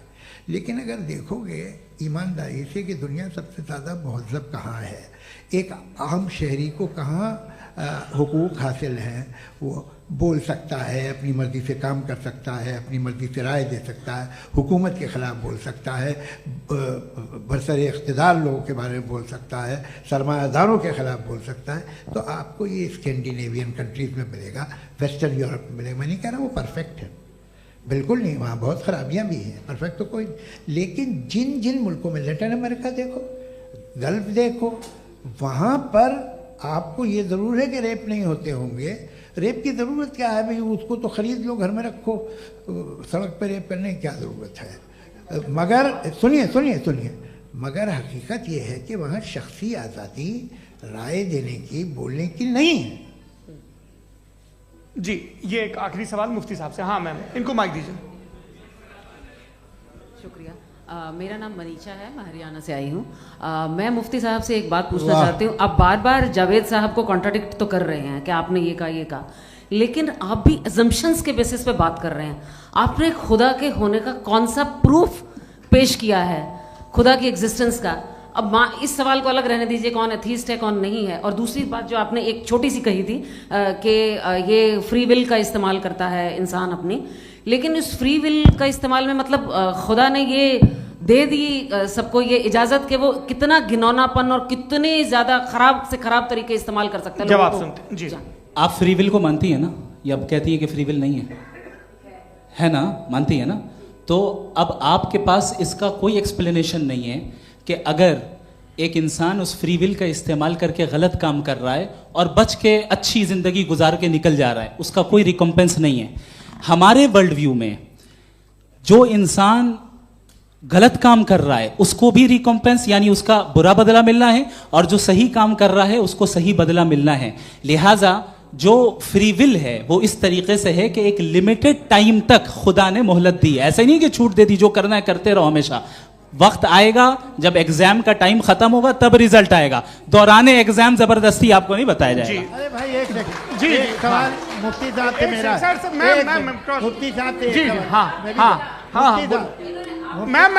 एक सवाल। रुक जाइए, आपसे फोन, आप इसके बाद आपसे यहीं रहेंगे वो। हाँ बोलिए। मैं मुफ्ती साहब एक ही सवाल करता हूँ कि अगर जो हो रहा है फ्री विल से हो रहा है और एक दिन बरोज़ क़यामत इंसाफ होगा मैशर में वगैरह वगैरह, तो दुआ क्यों मांगते हैं लोग? दुआ मांगते हैं इसके मतलब है अभी भी उसने ये डिपार्टमेंट रखा है कि मैं रोजमर्रा की जिंदगी में बिल्कुल बिल्कुल ही कैन। तो तुम कैन हो, तुम मुझे नौकरी दिला देते हो, मेरे बेटे को ग्रीन कार्ड दिला देते हो, और 45,000 बच्चे मरते हो उन्हें रोकते नहीं हो। नहीं तो क्या आप ये कह रहे हैं कि इस दुनिया में जालिमों को कभी पकड़ ही नहीं होती है? अरे जो भी पकड़ होगी वो बच्चे रोते हैं। बिल्कुल, देखिए मैंने अपने ओपनिंग स्टेटमेंट में यही कहा था कि जनाब जावेद साहब सिर्फ इमोशनल आर्गुमेंट देंगे। This is an emotional argument. ये छोटे मोटे इसके पीछे का रीजन मैंने बताया क्या है, इसके पीछे का रीजन क्या है मैंने बताया। मंच से आप लोगों को सज्जनों इसलिए कह रहा हूं ताकि थोड़ा सा आपके कॉन्शियंस पे जोर रहे कि आपको ऑर्डर बचा के रखना है। वक्त तय हुआ था, ये वक्त पूरा हुआ, आपने इतने धैर्यपूर्वक सुना, मैं आप सबका बहुत बहुत शुक्रगुजार हूं। यदि इन दोनों विद्वानों की इच्छा होगी तो कभी हम इस बातचीत का राउंड 2 राउंड 3, यही तो देखिए खूबी है इंसान की कि बहस मुबाहसे में वो पड़ा रहता है। आप लोगों ने बड़े धैर्य का परिचय दिया, बहुत बहुत शुक्रिया। इसी के साथ ये बातचीत यहाँ पे समाप्त होती है। को मैं एक बात बता दूं, ये सारी बहस हो गई, अब मुफ्ती साहब और बड़े मुफ्ती साहब इन साथ के साथ मैं खाना खाने वाला हूँ। अच्छा।